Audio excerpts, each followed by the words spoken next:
Mianga Singapura Rote. Selamat bergabung dalam acara webinar mengenai ancaman bahaya lanina dan longsor bersama saya Farida Dwi Ariati sebagai pemandu acara pada siang hari ini. Semoga Bapak dan Ibu semua dalam keadaan sehat walafiat dan tetap semangat walaupun masih dalam masa pandemi. Semoga tidak bosan di rumah saja. Mohon izin Bapak Ibu, hari ini saya tidak memakai masker. Ini semata-mata hanya dengan suara saya saja selama saya membantu acara ini. Sebagai informasi juga, saya hanya sendiri, tidak ada orang lain di ruangan ini. Baik, pada kali ini saya akan memberikan sambutan hangat kepada Bapak dan Ibu yang hadir di acara ini, yaitu Bapak Insinyur Haji Indra Badri sebagai Ketua Masyarakat Geologi Tata Lingkungan Indonesia. Kemudian ada Bapak Dr. Insinyur Burhanuddin Nur sebagai Ketua Ikatan Ahli Geologi Indonesia.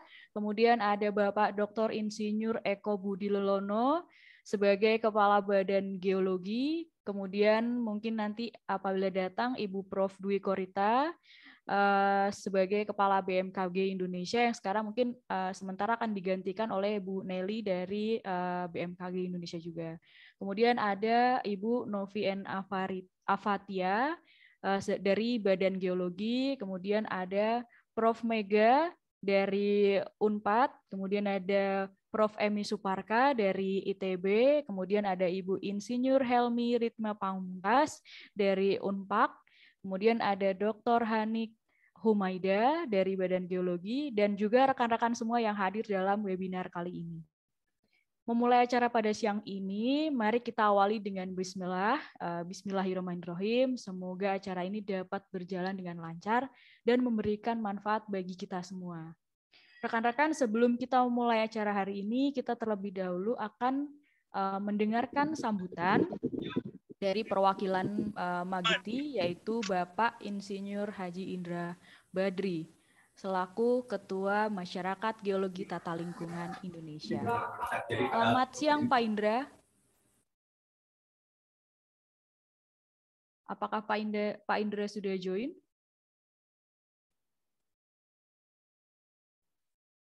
Selamat siang Pak Indra.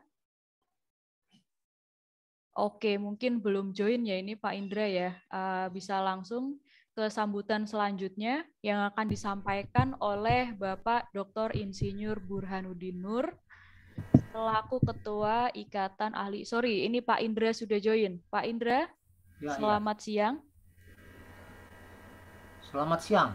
Iya, mohon sambutannya Pak Indra. Monggo dipersilahkan Pak Indra. Ya.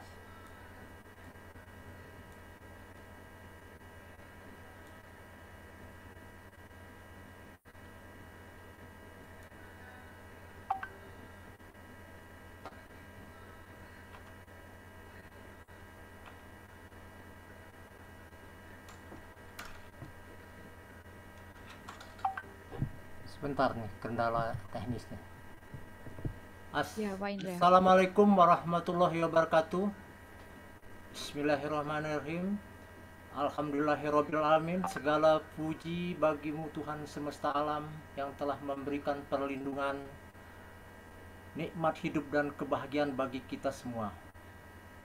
Yang terhormat Ibu, Bapak peserta webinar Masyarakat Geologi Tata Lingkungan Indonesia, Mageti IAGI, yang terhormat narasumber dan pakar sejawat, teman ibu-ibu Sri Kandi Indonesia yang luar biasa,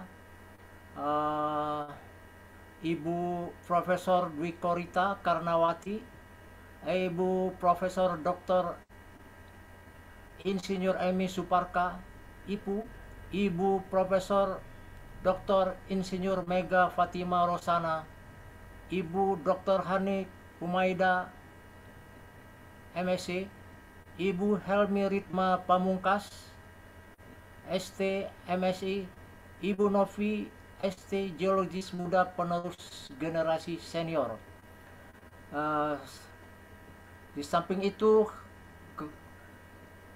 yang terhormat Kepala Badan Geologi Bapak Dr. Insinyur Eko Budi Lelono, Ketua IAGI Bapak Dr. Insinyur Burhanuddin Nur, Ketua Studi Mitigasi Bencana Geologi ITS Bapak Dr. Insinyur Amin Widodo, para senior geologis dan sejawat Mageti. Saya lihat di sini ada Bapak Profesor Kusuma Dinata, dan yang selainnya kami mohon tidak dapat kami sebutkan satu persatu. Mohon maaf. Pada hari yang berbahagia ini, suatu kehormatan bagi saya pribadi dan sebagai Ketua Mageti memberikan sepatah dua kata pada acara webinar Mageti yang spesial di hari ini. Suatu upaya webinar yang di luar kebiasaan yang kami gagas bersama teman-teman, ada Pak Amin Widodo dan yang lainnya, untuk ikut berbahagia bersama para Sri Kandi Indonesia yang tengah berbahagia dalam peringatan Hari Ibu tahun 2021 hari ini. Kami mengangkat dalam tema webinar yang selaras dengan kegiatan keilmuan masing-masing profesi. Kali ini dengan tema Ibu yang peduli terhadap lingkungan dan waspada akan bahaya lalina, longsor, dan lainnya. Ibu dan anak sebagai kelompok yang rentan mengalami kekerasan dan eksploitasi. Begitu pula dalam situasi terdampak bencana yang membutuhkan upaya perlindungan yang terintegrasi sejak tahap mitigasi bencana hingga rehabilitasi. Itu saja yang kali ini yang bisa saya sampaikan, dan kami dari Mageti mengucapkan rasa terima kasih atas perhatian dan partisipasi Ibu dan Bapak semua dalam webinar Mageti kali ini. Mohon maaf atas kekurangan dan kehilapan dan atas kesulitan link tadi. Semoga akan berjalan dengan lancar. Assalamualaikum warahmatullahi wabarakatuh. Selamat Hari Ibu untuk ibu-ibu kita tercinta. Semoga sukses, sejahtera, dan bahagia selalu. Terima kasih. Assalamualaikum warahmatullahi wabarakatuh. Waalaikumsalam warahmatullahi wabarakatuh. Terima kasih Pak Indra atas sambutannya. Kemudian sambutan yang selanjutnya akan disampaikan oleh Bapak Dr. Insinyur Burhanuddin Nur selaku Ketua Ikatan Ahli Geologi Indonesia. Selamat siang Pak Burhan. Masih di mute Pak Burhan. Unmute, oke, sudah. Iya, sudah Pak. Oke, terima kasih. Assalamualaikum warahmatullahi wabarakatuh. Mbak Farida, terima kasih waktunya. Yang terhormat Pak Indra Badri selaku Ketua Mageti, dan yang saya muliakan dan saya hormati Pak Eko Budi Lelono selaku Kaban dan senior di sini, para profesor yang ada di sini, para anggota senior Mageti dan IAGI, dan wabil khusus kepada Sri Kandi, ibu-ibu hebat dari Prof. Dwi Korita Karnawati atau yang mewakili, Prof. Emi Suparka, Prof. Mega Rosana, Ibu Helmi Ritma Pamungkas, kemudian Ibu Andiani dari Badan Geologi, serta moderator Ibu Hani Umaidah. Satu kesempatan yang luar biasa untuk sharing pada hari Ibu ini. Ini membuktikan bahwa ahli-ahli geologi dan juga perempuan-perempuan hebat di samping berkarir dan berbakti kepada nusa bangsa juga membuktikan sebagai ibu-ibu hebat membesarkan dan mengurusi keluarga secara balance. Saya sangat bersyukur bisa ikut acara ini dan hadir bersama Bapak Ibu dengan nanti mengkaji, mendengarkan tentang ancaman bahaya La Nina dan longsor, sesuatu yang kita perlukan dalam dewasa ini. Dan saya kira narasumber yang hebat dan pas hari Ibu. Selamat menikmati sajian ilmu yang luar biasa. Terima kasih Pak Indra Badri dan tim. Dan terima kasih Pak Kaban kesediaannya untuk hadir dan dalam acara ini. Terima kasih. Assalamualaikum warahmatullahi wabarakatuh. Waktu saya kembalikan ke Mbak Farida. Baik, terima kasih Pak Burhan. Selanjutnya mungkin sambutan akan disampaikan oleh Kepala Badan Geologi, yaitu Dr. Insinyur Eko Budi Lelono. Selamat siang, Pak Eko Budi Lelono. Selamat siang, Pak Eko.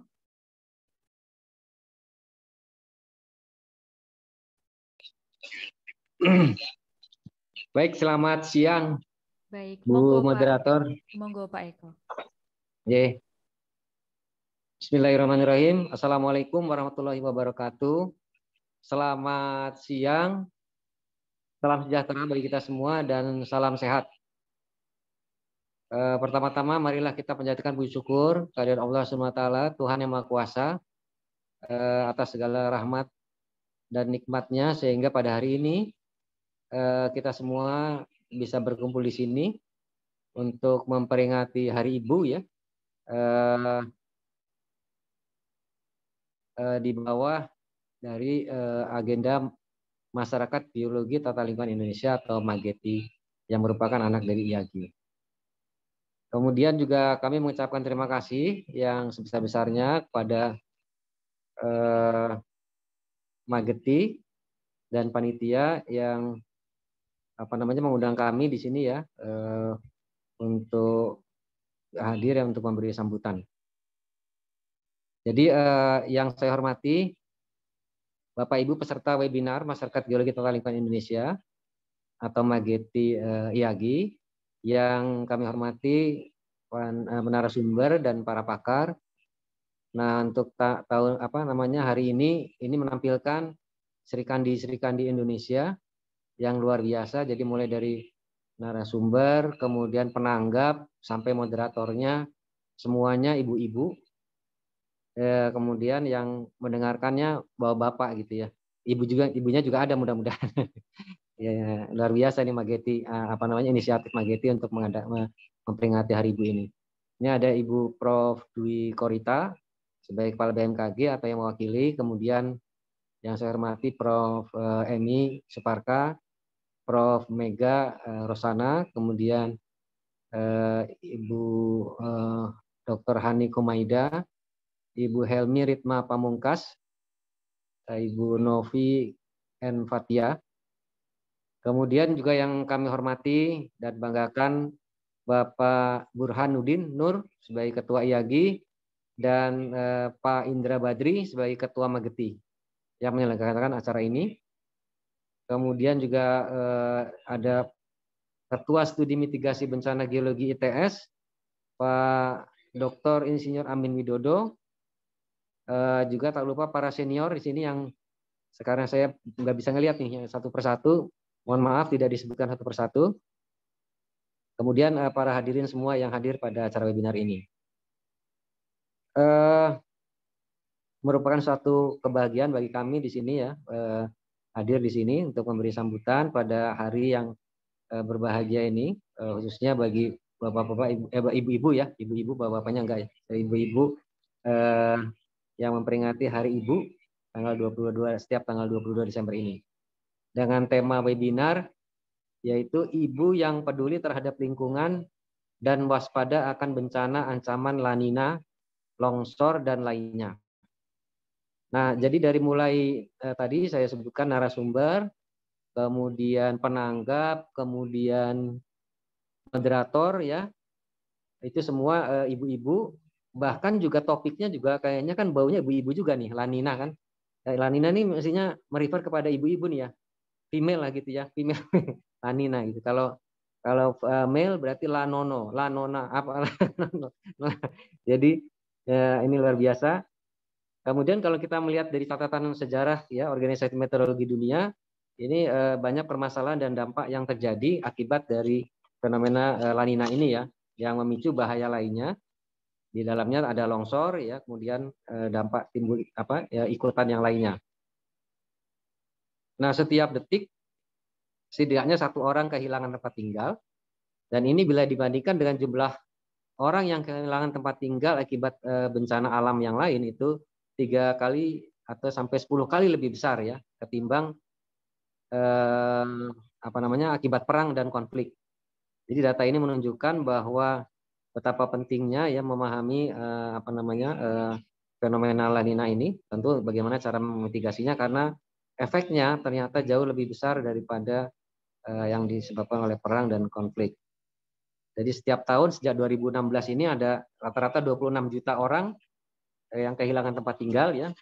Jadi angka ini setara dengan satu orang harus mengungsi setiap detiknya. Kemudian pada 2018 lebih dari 17,2 juta orang juga kehilangan tempat tinggal disebabkan oleh bencana hidrometeorologi ini ada di 125 negara dan wilayah. Jadi memang telah diakui bersama bahwa penyebab perubahan cuaca ini menjadi penyebab meningkatnya frekuensi bencana hidrometeorologi. Bapak Ibu yang kami hormati, Badan Nasional Penanggulangan Bencana atau BNPB pada tanggal 13 Oktober 2021 mencatat bahwa 98% frekuensi kejadian bencana di Indonesia dalam 10 tahun terakhir ini adalah bencana yang terkait dengan hidrometeorologis. Dan tak hanya itu, perubahan cuaca ekstrim itu memicu terjadinya kerusakan lingkungan geologi dan bencana longsor lainnya. Oleh karena itu, kita sini harus lebih waspada ya, lebih hati-hati, dan perlu melindungi lingkungan kita dengan segenap cara agar tidak terjadi degradasi yang meningkat sehingga merugikan kita semua sebagai bangsa. Dan kita perlu memikirkan bagaimana supaya kita ke depan ini hidup di lingkungan yang nyaman, yang aman, dan yang berkelanjutan.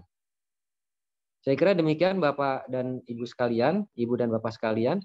Sekali lagi kami menyampaikan selamat Hari Ibu, dan untuk ibu kita tercinta selamat dan sukses ini untuk Mageti. Ya, selamat berbagi ilmu dalam FGD ya, dalam acara ini, forum kali ini.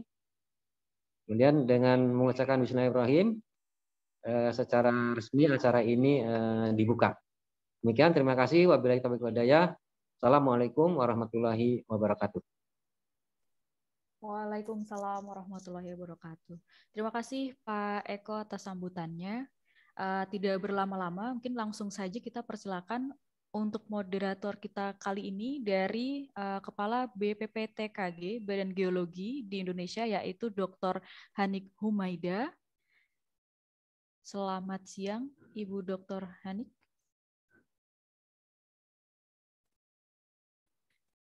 Sebagai host? Iya, Ibu. Masih di mute, Ibu. Yeah. Oke, terima kasih Mbak MC. Bismillahirrahmanirrahim.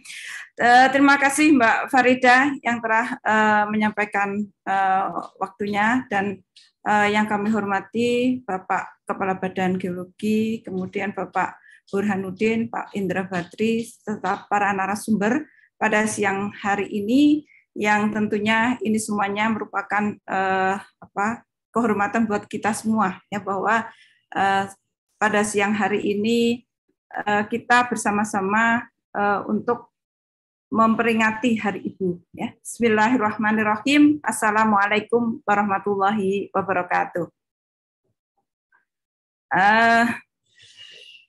Pada kesempatan siang hari ini, dalam rangka peringatan Hari Ibu 22 Desember tahun 2021, Mageti ini membuat satu terobosan yang luar biasa, dan saya kira tadi sampai peminatnya melebihi dari yang diperkirakan ya Pak Indra ya. Ya ini menunjukkan animo bahwa wanita-wanita yang hebat-hebat sebagai narasumber maupun penanggap nanti akan menyampaikan apa yang sesuai dengan keahlian beliau-beliau. Jadi beliau-beliau akan menyampaikan dalam webinar ini mengangkat tema wanita berdaya dalam penanggulangan bencana, dan mengundang narasumber tadi tentunya narasumber yang luar biasa di bidangnya. Kemudian pelaksanaan webinar ini bertujuan untuk meningkatkan upaya adaptasi perubahan cuaca dalam rangka upaya antisipasi menghadapi bencana hidrometeorologi La Nina dan longsor. Ya. Untuk itu pada kesempatan ini nanti kita akan bagi menjadi 3 sesi. yaitu sesi pertama adalah pemaparan dari narasumber tentang ancaman bahaya La Nina, yang kemudian dilanjut dengan tanggapan dari para penanggap. Kemudian sesi kedua adalah pemaparan dari tentang ancaman dan bahaya tanah longsor, dan dilanjut dengan penanggap, dan mungkin nanti kalau masih ada waktu, mudah-mudahan kita masih ada waktu untuk diskusi bersama. Mungkin sedikit kami akan menyampaikan, dan alhamdulillah ya kedua narasumber kita pada siang hari ini telah hadir. Untuk itu narasumber pertama yaitu Ibu Dr. Nelly Florida Riyama MSI, dalam hal ini mewakili Ibu Profesor Dwi Korita Karnawati PhD selaku Kepala Badan Meteorologi, Klimatologi, dan Geofisika, dan Ibu Nelly ini sebagai Kepala Pusat Penelitian dan Pengembangan BMKG. Selamat siang Bu Nelly, ya, terima kasih sudah berkenan hadir dalam acara ini. Jadi berharap selalu sehat selalu ya, keadaan sehat. Ya, kemudian Ibu Nelly ini tentunya keahliannya juga di bidang geologian. Monggo Ibu Nelly, waktu dan layar kami haturkan. Silakan. Terima kasih Ibu Hanik. Sebenarnya saya ingin menyampaikan permohonan maaf dari Ibu Kepala BMKG karena beliau mendadak ada kegiatan yang tidak bisa ditinggalkan, sehingga menunjuk saya mewakili beliau, dan alhamdulillah saya perempuan gitu ya. Jadi tidak mengganggu tema sesuai dengan tema acara hari ini adalah untuk memperingati Hari Ibu. Jadi nama saya Nelly Florida Riyama, saat ini saya sebagai Kepala Pusat Penelitian dan Pengembangan BMKG. Tadi saya memang belum banyak ya Bu, Bapak Ibu mungkin belum banyak teman di Mageti, karena ini pertama kali barangkali saya join acara kegiatan. Tadi ada Bapak Kepala Badan Geologi, kemudian ada Pak Burhanuddin, Bu Iyagi, dan juga Pak Indra sebagai Ketua Mageti. Terima kasih sudah memperkenankan saya mewakili Ibu KBMKG. Mohon izin Ibu, saya waktunya berapa lama ya? Sekitar 20 menit ya Bu ya? Oke, 20 menit. Paparan saya tapi 50 slide.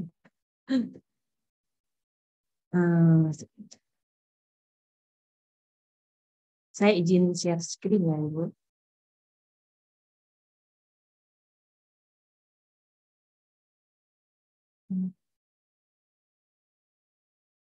Mohon berkenan sebentar.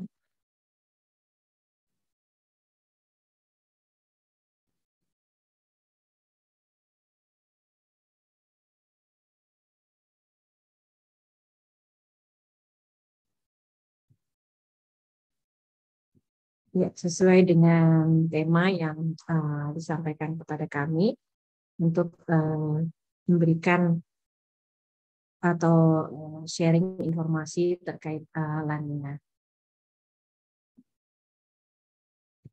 Saya mulai dengan bagaimana Indonesia itu, kalau kita lihat di dalam skema ini, dipengaruhi oleh berbagai macam faktor terkait cuaca dan iklim, sehingga kita bisa atau mengalami musim atau keadaan cuaca yang saat ini dapat kita rasakan. Pertama itu ada El Nino. El Nino itu juga kaitannya nanti dengan La Nina, tadi juga sudah disampaikan kepada dari Pak Eko. Benar, kalau La Nina itu female gitu ya, jadi cocok memang dengan tema kita hari ini. Kemudian juga ada tidal mode, kemudian ada suhu laut di Indonesia itu sendiri, dan juga ada monsun atau musim, dan juga ada faktor-faktor lain yang berpengaruh tentunya. Sehingga kalau kita bicara Indonesia, kita bicara keberagaman cuaca dan iklim. Kemudian sedikit saja ini apa itu La Nina.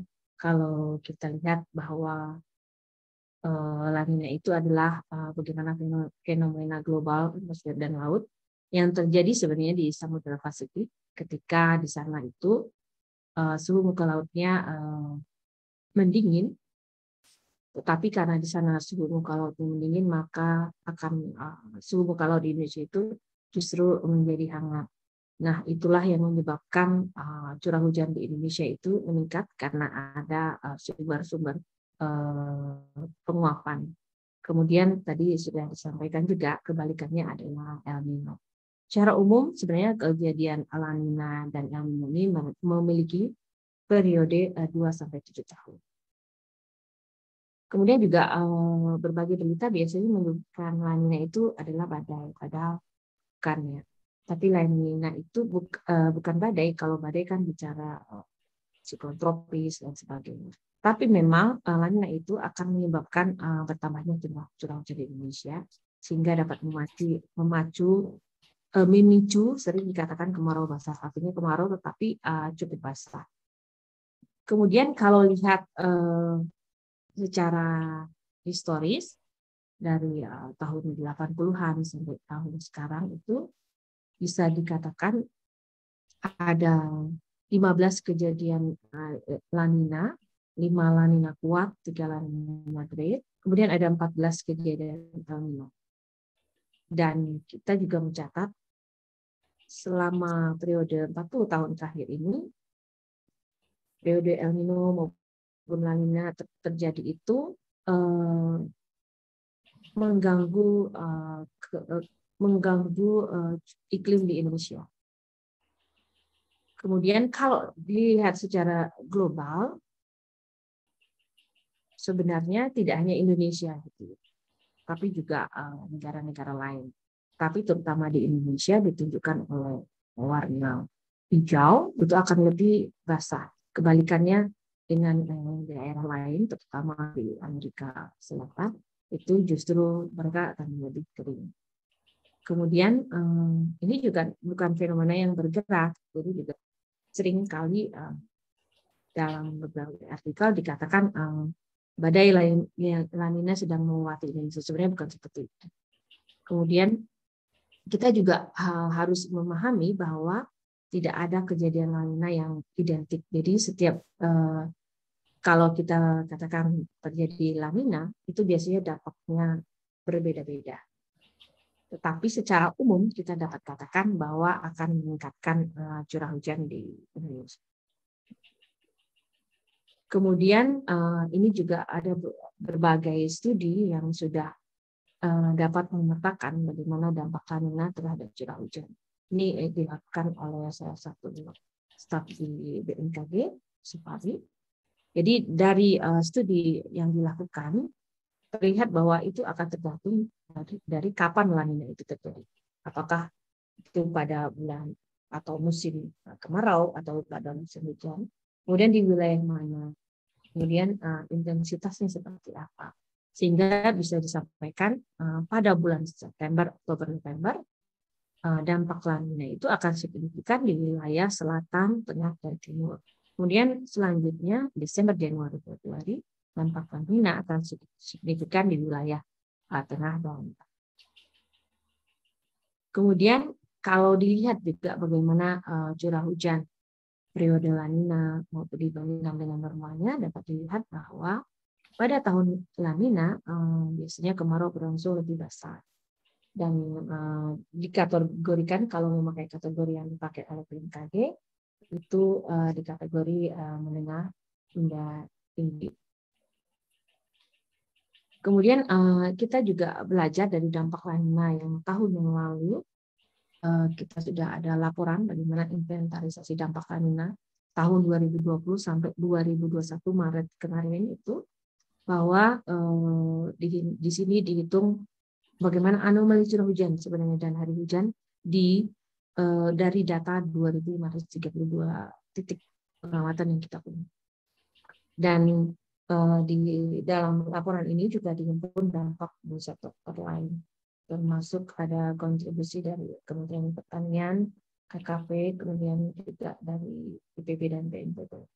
Lalu dari hasilnya dapat memperlihatkan bahwa terjadi peningkatan curah hujan mencapai 40%, sehingga dan bahkan ada yang mencapai angka 70%. Jadi tergantung daerahnya, dan titik-titik ini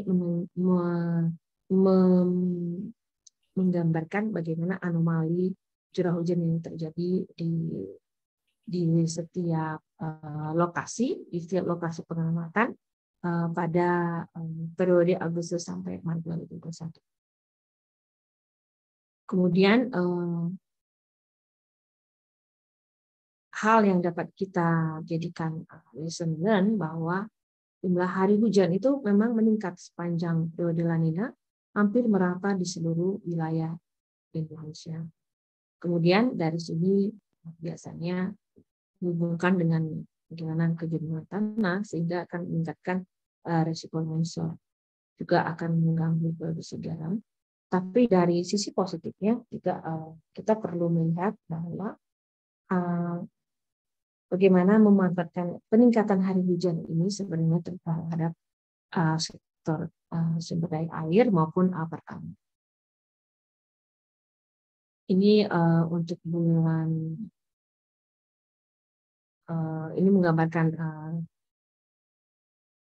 dampaknya per bulan. Kemudian ini khusus bulan November 2020. Ini adalah sebenarnya lebih pendetailan dari peta yang tadi. Di Desember, kemudian Januari, kita juga melihat bagaimana memang anomali curah hujan yang memang meningkat di berbagai daerah. Kemudian kita juga dari hal tersebut, tentu kita ingin mengetahui selanjutnya seperti apa. Kita sekarang sudah di bulan Desember 2021, tadi adalah pelajaran yang kita peroleh di tahun lalu. Kita melihat bahwa saat ini memang hasil pemantauannya terjadi La Nina, berarti suhu muka laut di Pasifik itu mendingin dan di kita ternyata lebih tinggi. Dan juga hasil prediksi menunjukkan bahwa kondisinya memang dalam keadaan La Nina saat ini, dan kita perkirakan bahwa ini akan berlangsung setidaknya hingga bulan April 2022. Ini prediksi ini akan selalu diupdate sehingga kita akan tahu nanti seperti apa. Karena kan semakin jauh tentu semakin tidak akurat. Jadi sehingga segala perakiraan itu memang harus dilakukan update. Kemudian ini juga bukan cuma hasil pengolahan dari BMKG, tapi juga dari berbagai institusi lain di tingkat internasional.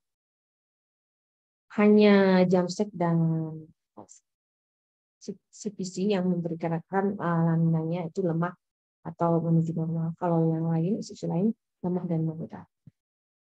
Kemudian bagaimana dengan sekarang? Dan sekarang ini analisis curah hujan yang berlangsung November 2021, karena kalau bulan Desember ini belum dilakukan karena kita masih belum mencapai akhir Desember. Jadi di sini dilihat bahwa mungkin bisa dirasakan karena mungkin Bapak Ibu dari berbagai daerah di Indonesia bahwa sekarang curah hujannya itu sangat tinggi di Jawa Barat bagian utara, kemudian Jawa Timur, bagian barat, Kalimantan Tengah bagian utara, Papua Barat dan juga Papua Barat bagian barat dan Papua bagian selatan.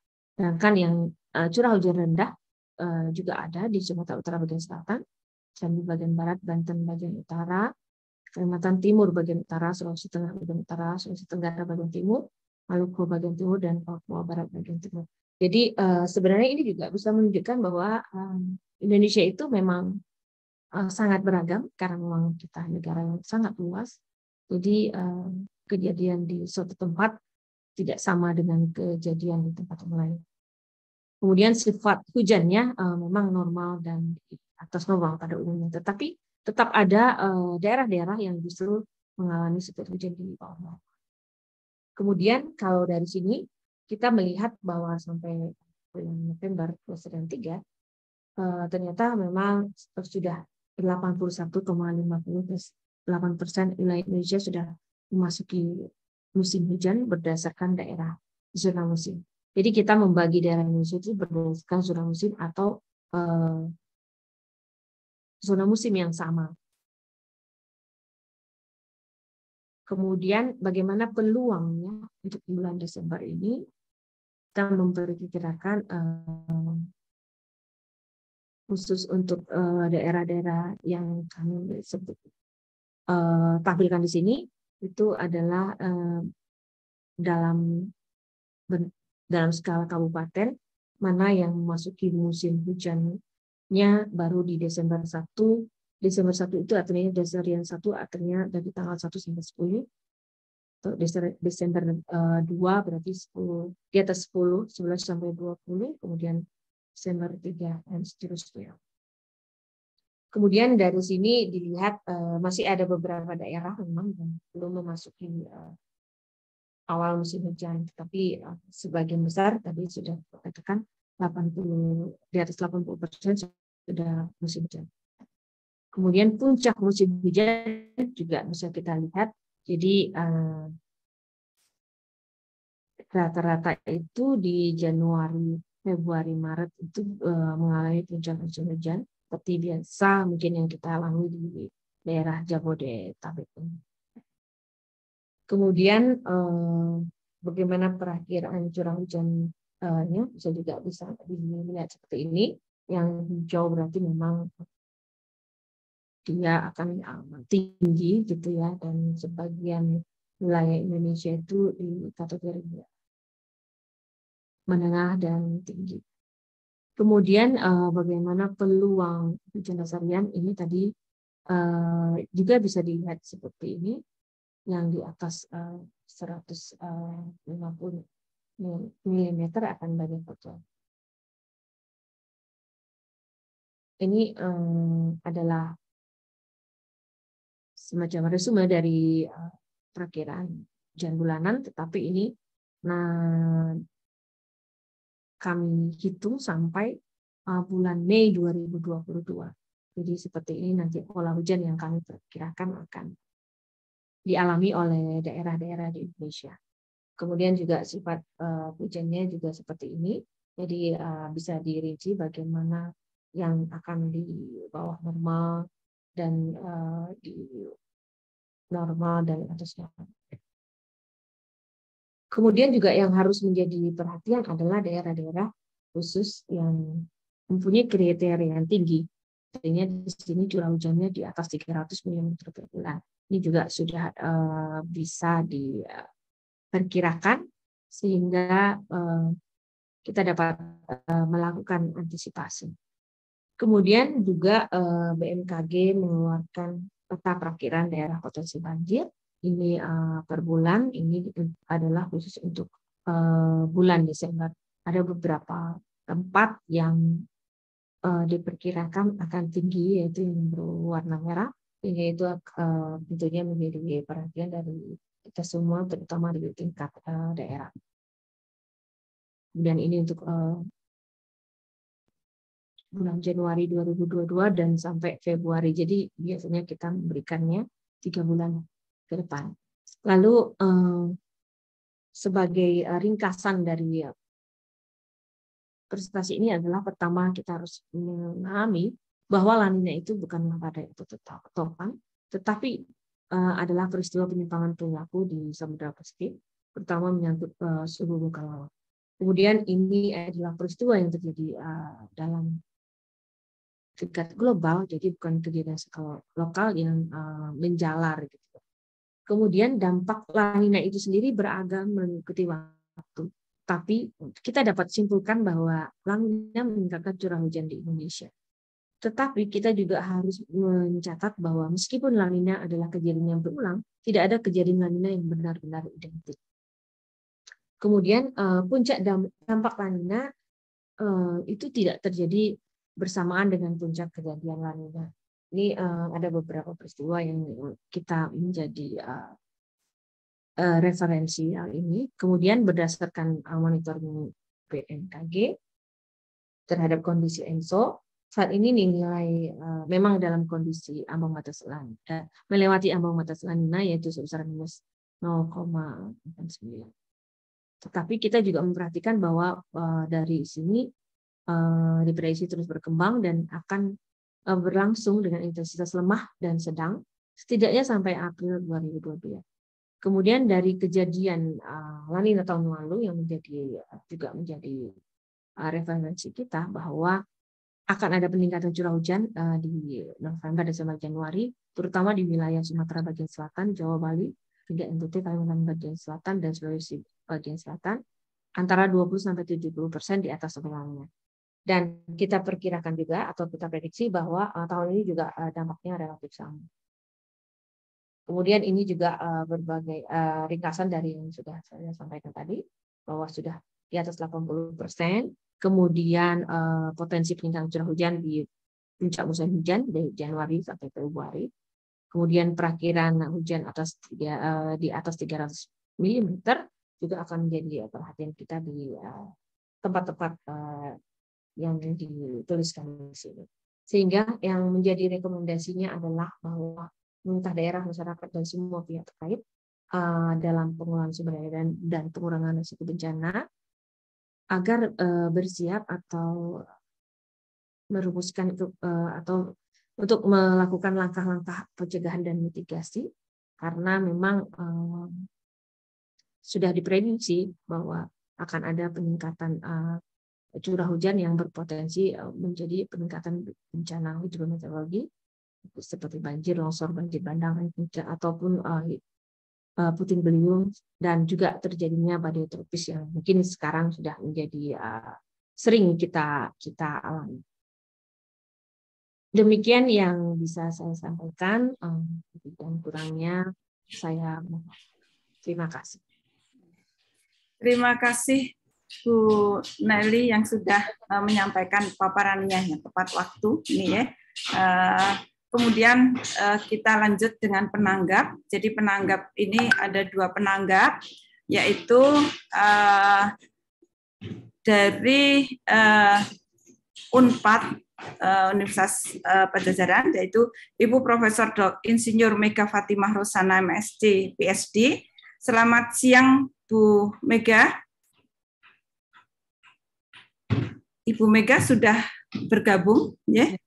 Oh, yeah. Terima kasih Bu sudah berkenan hadir, ya. Jadi beliau ini adalah ahli geologi ekonomi, geopark, dan saat ini sebagai guru besar geologi ekonomi dan sekaligus sebagai dekan Fakultas Teknik Geologi Universitas Padjadjaran.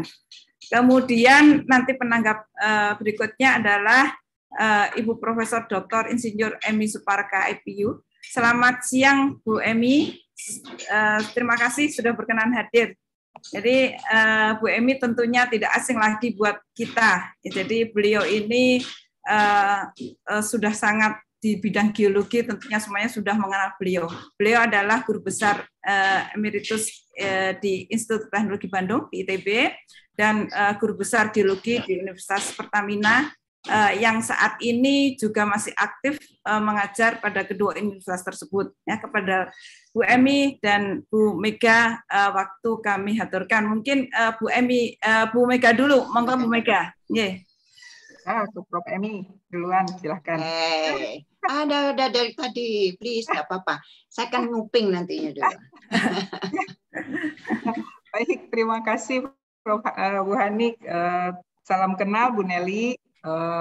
Saya juga mungkin baru pertama ya ketemu dengan Bu Nelly. Kalau dengan Prof. Rita mungkin karena sesama geologis, jadi sering ketemu di acara-acara geologi ya kami.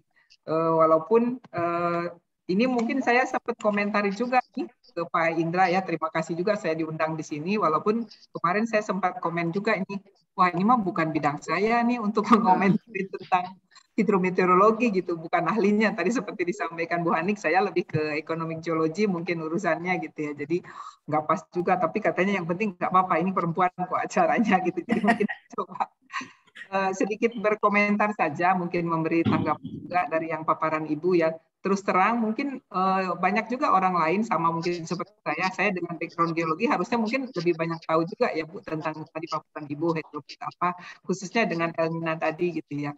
Karena saya sendiri secara pribadi saya paham kalau El Nino itu ya badai ya topan gitu aja gitu tahunya kan. Oh ini itu karena adanya topan, ada angin, mungkin memang tadi ada perubahan suhu ya di lautan gitu. Tapi yang kita tahu di berita itu kan selalu bilangnya oh ada badai El Nino. Di media kan beritanya seperti itu ya. Jadi yang saya pahami juga bahwa El Nino itu ya seperti itu begitu ya. Jadi saya barusan memahami, oh ternyata bukan dibilang demikian gitu. Jadi pemahamannya mungkin sedikit ada pencerahan nih saya, dan mudah-mudahan untuk teman-teman yang lain juga bisa mendapat gambaran yang baik juga ya tentang pengaruh hidrometeorologi ini. Jadi peran El Nino itu sangat pada peningkatan curah hujan yang mungkin yang sekarang kita rasakan juga memang sedang musimnya. Jadi apakah itu juga pengaruh El Nino atau yang memang karena kita tahunya pokoknya mulai bulan yang berperan itu ya musim hujan gitu ya. Nah itu apakah dipicu oleh El Nino atau bukan? Itu mungkin sebagian orang awam seperti saya pikirnya ya begitu gitu ya, bukan tidak hanya oleh El Nino, tapi ya ini memang sudah musimnya saja, musim hujan ya turun saja intensitasnya tinggi. Padahal mungkin dengan ada El Nino ini menjadi dipicu lebih tinggi gitu ya intensitas hujannya. Nah ini mungkin sedikit menyinggung juga nih dengan tema kita perempuan ya, tema perempuan mungkin karena tadi di kan ceritanya ini peran perempuan di dalam ikut mendukung pengelolaan lingkungan ya, karena sering sekali kita melihat terutama kalau ada bencana misalkan tadi banjir, longsor, itu yang sering banyak sekali dirasakan yang menderitanya itu adalah kaum perempuan, anak-anak ataupun ibu-ibu hamil misalkan. Nah itu sering sekali kita melihat atau mendengar mereka yang menjadi korban-korban yang cukup banyak lah, karena mungkin salah satunya penduduk di dunia ini juga memang banyak ya, populasi perempuan ini juga cukup tinggi begitu ya.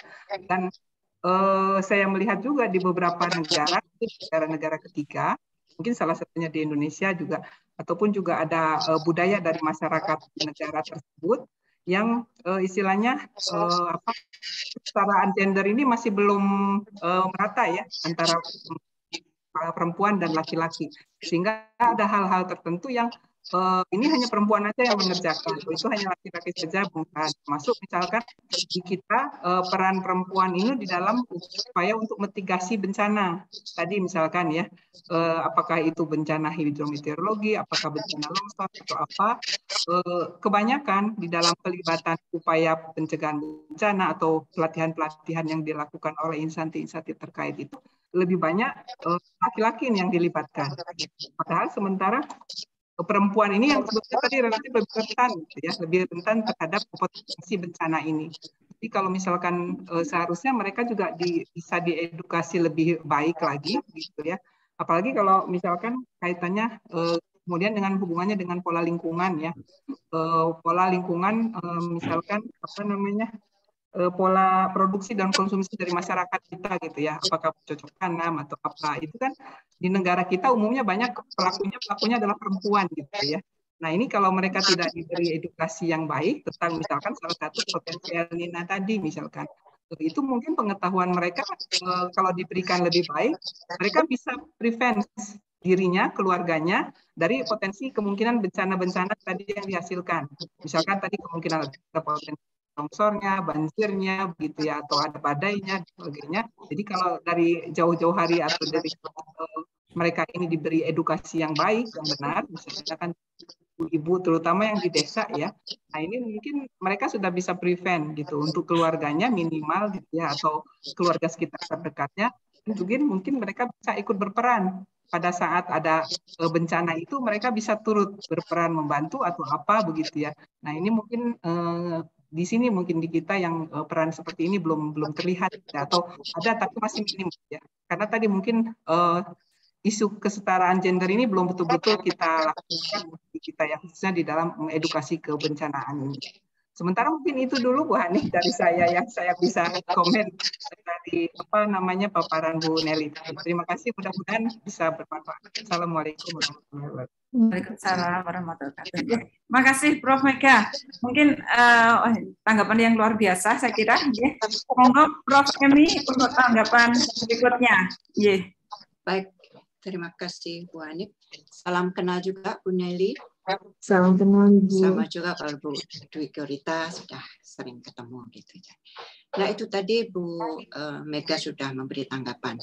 Saya kalau kebetulan nih mengapa saya masalah La Niña, El Niño tuh tahu karena di prodi di fakultas kami itu ada prodi geofisika meteorologi. Jadi mereka seringkali pernah pada waktu saya masih aktif jadi dekan dan sebagainya, seringkali ada suatu presentation kaitan itu. Jadi relatif tahu. Maka mengapa juga badai-badai nama-nama perempuan segala macam diceritakan gitu. Jadi alhamdulillah paham. Nah, dengan demikian, maka menurut saya kan gini, Bu Nelly tadi cerita, dari tahun ke tahun itu ada fase La Niña akan terjadi, El Niño akan terjadi, dan prediksi dari apa yang akan terjadi sudah diketahui ya bencana. Nah menurut saya ini karena saya dari guru nih, jadi kayaknya perlu ada edukasi, ya karena itu tidak bisa dihindari, and we live on it. Kita tinggal di situ. Masyarakat tadi yang dikatakan Bu Mega dari mulai ibu-ibu terutama dan anak-anak dan semua. Nah, maka dari itu kalau menurut saya diberi edukasi kepada masyarakat untuk meningkatkan kompetensi mereka berkaitan dengan upaya pengurangan risiko bencana.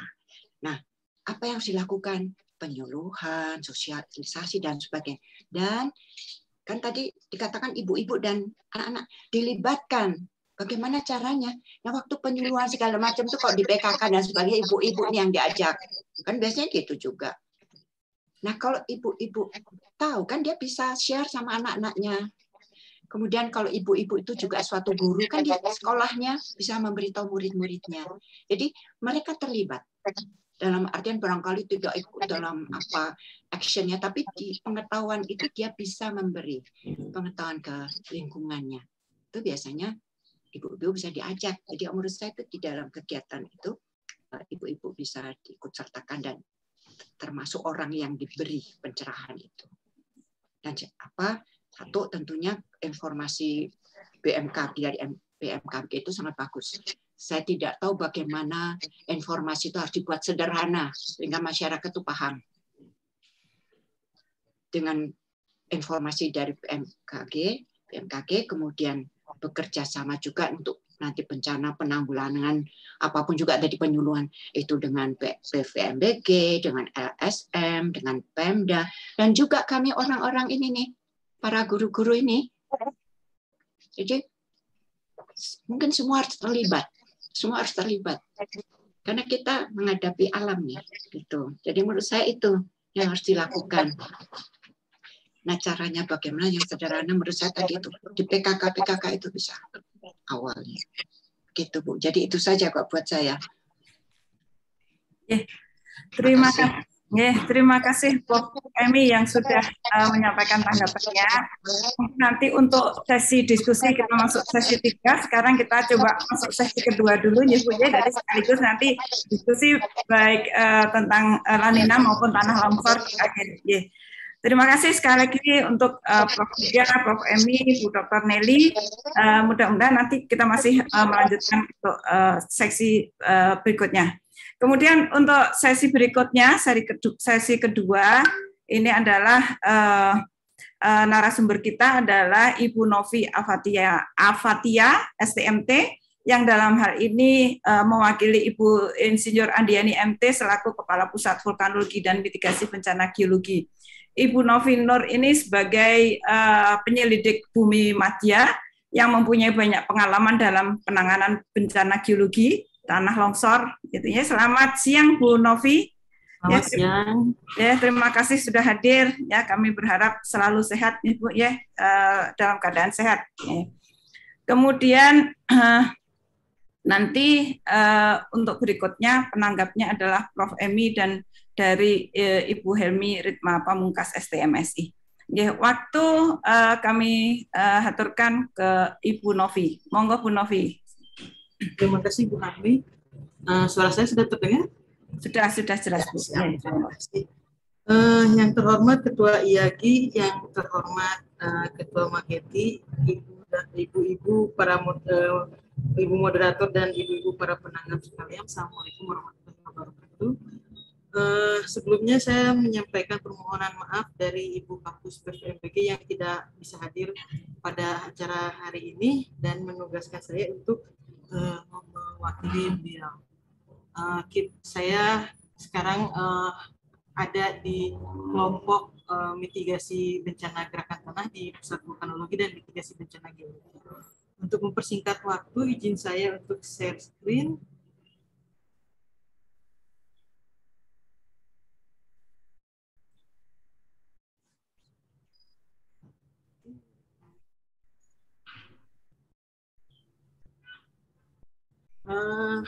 Karena kita adalah Pusat Vulkanologi dan Mitigasi Bencana Geologi, jadi kita biasa melakukan peringatan dini untuk ancaman bencana gerakan tanah. Perkenalkan, nama saya Novi Nur Afatia, penyelidik Bumi Madya di Pusat Vulkanologi dan Mitigasi Bencana Geologi Badan Geologi Kementerian Energi dan Sumber Daya Mineral. Mungkin kita semua sudah tahu bahwa untuk kebanyakan orang geologi pasti tahu bahwa Indonesia berada di antara 3 lempeng tektonik dunia yang mempunyai dampak positif dan dampak negatifnya. Yang negatifnya sepertinya ada ancaman letusan gunung api, kemudian adanya gempa bumi, adanya tsunami, dan adanya gerakan tanah atau yang kita kenal dengan longsor. Dampak positifnya juga banyak.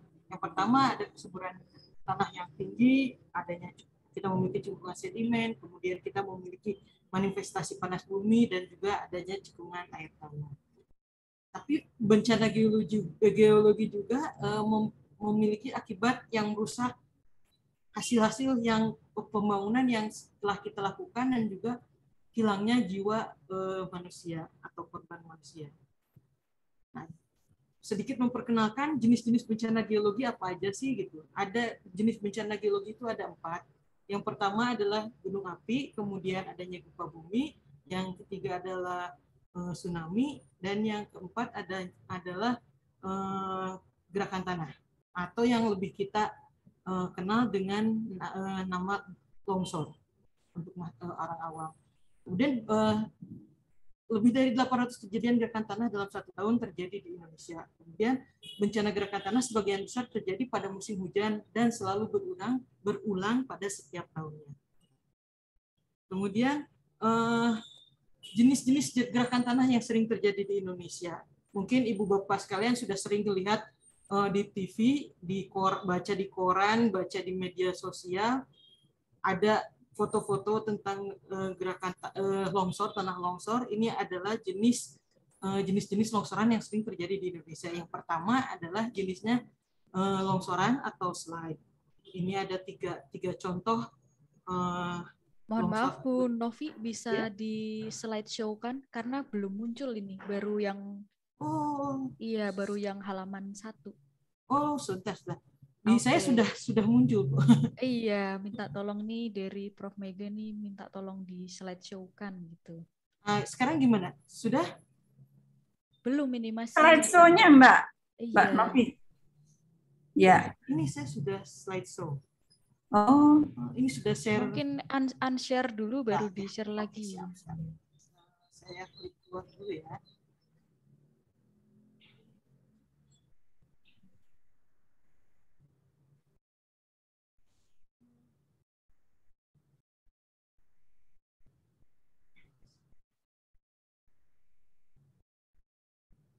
Sudah terlihat? Belum ya, Mbak? Masih belum slideshow, Mbak. Ya. Ya, udah. Oke. Oh, siap. Oke. Mungkin saya mengulang lagi sedikit. Ini tentang tekanan tektonik di Indonesia, dampak positif, dampak negatifnya. Kemudian ini ada akibatnya, merusak hasil pembangunan dan hilangnya jiwa. Kemudian jenis-jenis bencana geologi ada gunung api, gerakan tanah, gempa bumi, dan tsunami. Kemudian ini adalah jenis gerakan tanah yang sering terjadi di Indonesia. Yang pertama adalah longsoran atau slide. Ini ada 3 contoh jenis gerakan tanah yang berupa longsoran. Kemudian ada juga yang sebelah kiri ini adalah aliran bahan rombakan atau debris flow. Yang kemudian yang di sebelah kanan adalah jenis gerakan tanah yang disebut dengan rayapan. Ini jenis-jenis yang 3 jenis gerakan tanah yang sering terjadi di Indonesia. Kemudian ada juga jatuhan, walaupun jatuhan dan robohan, walaupun ini jarang terjadi, tapi ini terjadi di beberapa tempat di Indonesia. Kemudian ada juga yang disebut dengan banjir bandang. Menurut mekanisme dari Pusat Vulkanologi dan Mitigasi Bencana Geologi, yang namanya banjir bandang itu ketika terjadi curah hujan tinggi, salah satu mekanismenya, karena ada 2 mekanisme, yang ini adalah mekanisme yang salah satunya adalah ketika curah hujan tinggi terjadi longsor di tebing sungai dan kemudian terjadi bendung alam, kemudian bendung alam jebol dan terjadilah banjir bandang. Kemudian ini selama tahun 2020 kita sudah membuat database tentang sebaran gerakan tanah. Seperti terlihat ini base dari petanya ini adalah peta zona kerentanan gerakan tanah, di mana yang kita plot ini adalah kejadian-kejadian yang berada pada zona kerentanan gerakan tanah menengah sampai dengan tinggi. Yang ini kemudian tahun 2021 tidak jauh berbeda dengan tahun 2020 juga, kejadian yang ada di zona menengah dan tinggi. Kemudian ini pola kejadian gerakan tanah. Kejadian gerakan tanah, kita punya database yang saya tampilkan ini dari 2018 sampai 2021. Bisa kita lihat dari polanya itu, menurut tadi sesuai dengan yang tahun berdasarkan dari BMKG yang La Nina itu Agustus dan Maret, dan kalau kita lihat di 2020 ini Agustus sampai dengan Maret ini puncaknya dari kejadian gerakan tanah. Ini di tahun 2020. Ketika kita kembali melihat ke 2019 sama gitu. Jadi selalu berulang pada musim penghujan.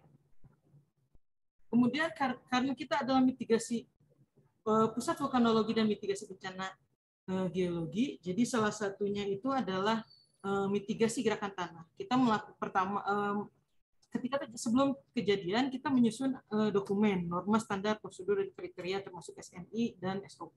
Kemudian kita juga membuat peta. Kemudian kita juga melakukan peringatan dini. Kemudian kita juga melakukan pemantauan dengan landslide early warning system. Kemudian kita juga melakukan peningkatan kapasitas dengan melakukan sosialisasi dan menjadi narasumber pada acara-acara sebagai undangan, sebagai narasumber. Kemudian setelah kejadian kita juga melakukan kegiatan juga seperti memberikan surat tanggapan kejadian gerakan tanah, kemudian mengirimkan tim tanggap darurat dan pasca gerakan tanah.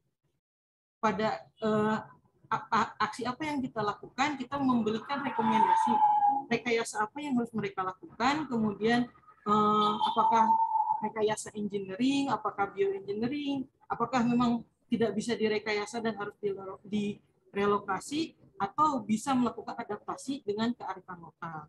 Siapa yang kita berikan edukasi, siapa yang memberikan rekomendasi adalah pemerintah daerah dan masyarakat. Kemudian ada faktor yang berpengaruh dalam terjadinya gerakan tanah atau longsor. Ada 2 faktor. Yang pertama adalah faktor pengontrol, yaitu geomorfologi atau kerelengan, kemudian geologi dan struktur geologi, ada pelabuhan, ada jenis tanah dan batuan, ada juga geohidrologi, dan ada juga tata guna lahan.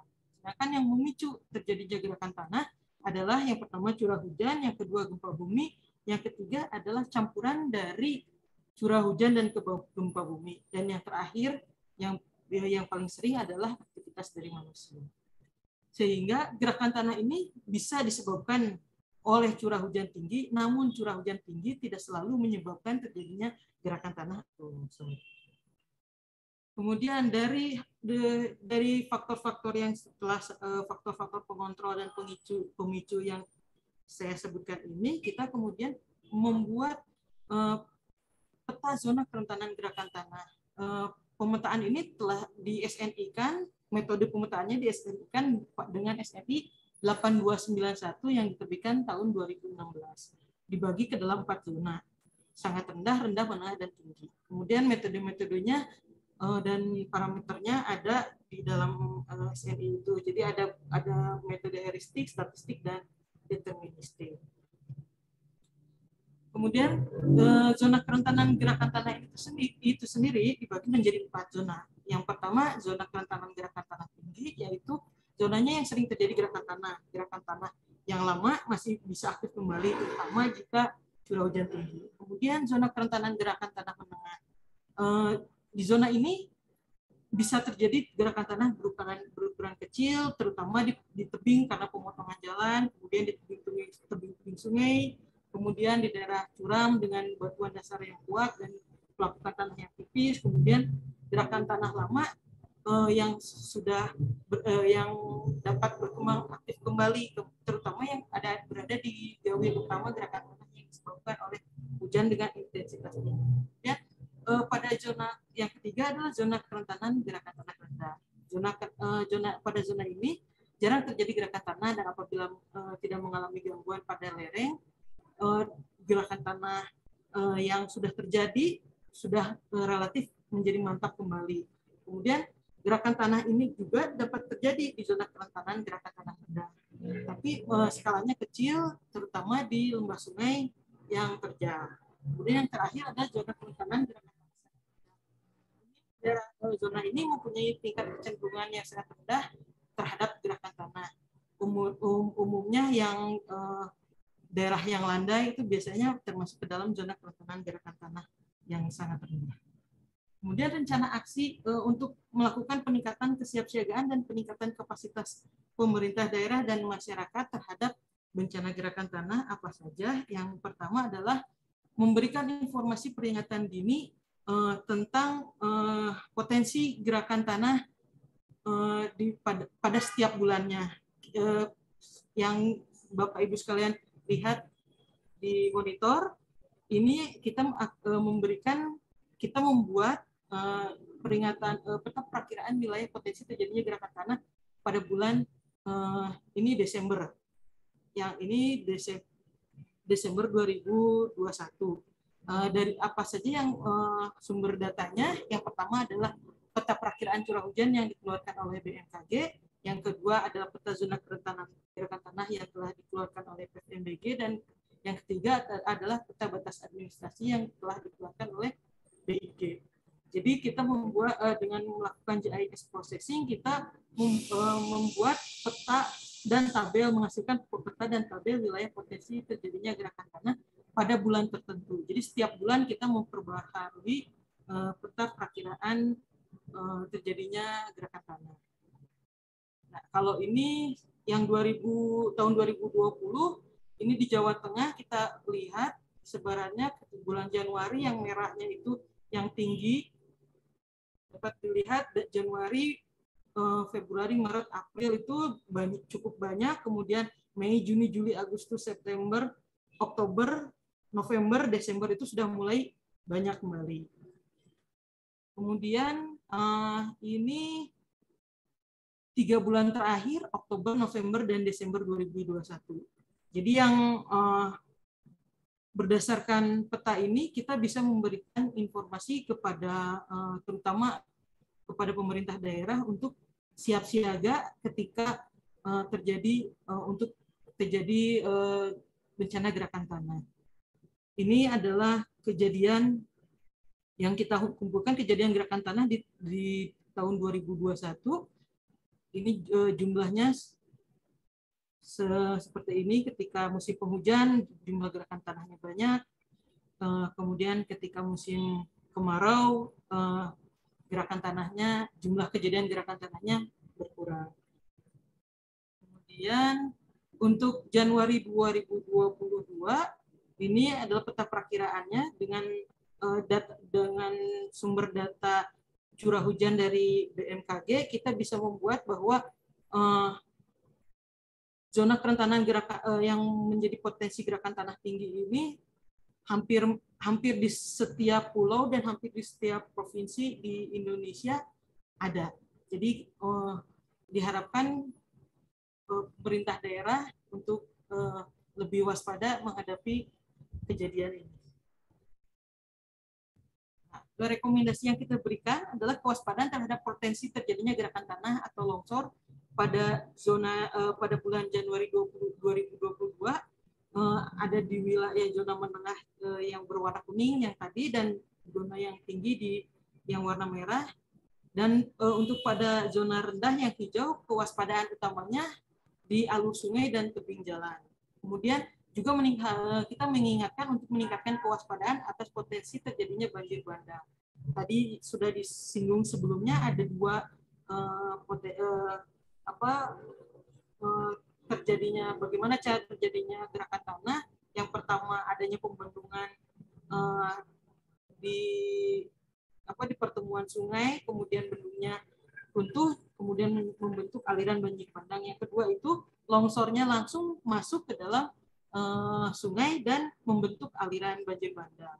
Kemudian peta perkiraan ini bisa kita perbaharui tiap awal bulan dan disebarkan ke pemerintah daerah setempat. Kemudian dapat juga diunduh di websitenya Badan Geologi dan websitenya PVMBG. Kemudian rencana aksi selanjutnya adalah pasca bencana gempa Flores kemarin yang kita ketahui pada tanggal 14 Desember 2021 dengan skala 4 MMI yang terasa di daerah Ruteng, Labuan Bajo, Larantuka, Maumere, Lembata, dan Adonara akan menimbulkan adanya bahaya ikutan atau collateral hazard, yaitu adanya retakan tanah, penurunan tanah, dan gerakan tanah. Untuk mitigasi bencananya, kita melakukan inventarisasi potensi longsor dengan fokus sekitar gunung api berdasarkan pengalaman kemarin di Badai Seroja 2021. Ini adalah foto-foto yang sudah dilakukan oleh pengamat gunung api di Ilewotolo yang kemarin merasakan terjadinya gempa ya, pada tanggal 14 Desember 2021. Nah, karena PVMBG ini mengurusi seluruh daerah seluruh Indonesia, maka kita membuat UPT atau unit pengelola teknis sebagai kepanjangan tangan dari Badan Geologi di daerah yang target operasional tahun 2021 adalah di wilayah NTT dan NTB, kemudian wilayah Sulawesi dan Maluku untuk saat ini. Kemudian rencana aksi selanjutnya adalah berbagi peran. Kita memiliki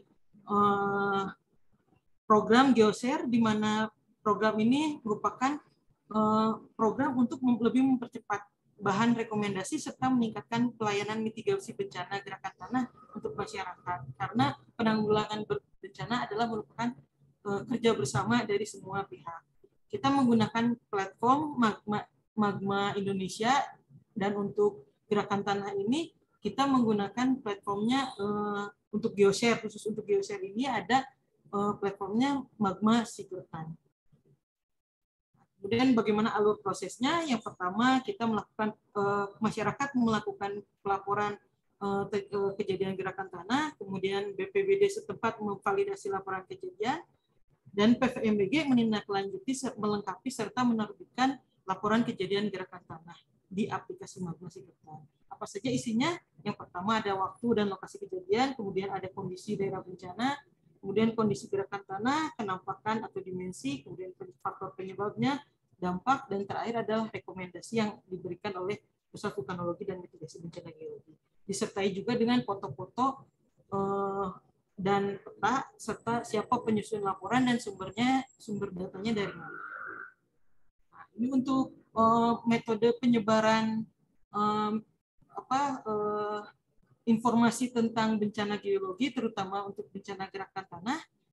Kita melakukan sosialisasi, kemudian juga mencetak brosur, buku, kemudian ada koordinasi dengan instansi terkait, ada juga informasi langsung kepada pemerintah daerah, ada kalau bisa juga pelayanan yang melakukan datang langsung atau juga melalui email dan telepon. dan juga yang sekarang sedang musim itu melalui platform atau aplikasi yang kita punya yaitu Magma, juga melalui akun media sosial kita. Kita punya Twitter, Facebook, Instagram, dan YouTube. Juga jangan yang informasi yang lebih lengkap kita ada di website PVMBG dan juga di Magma website.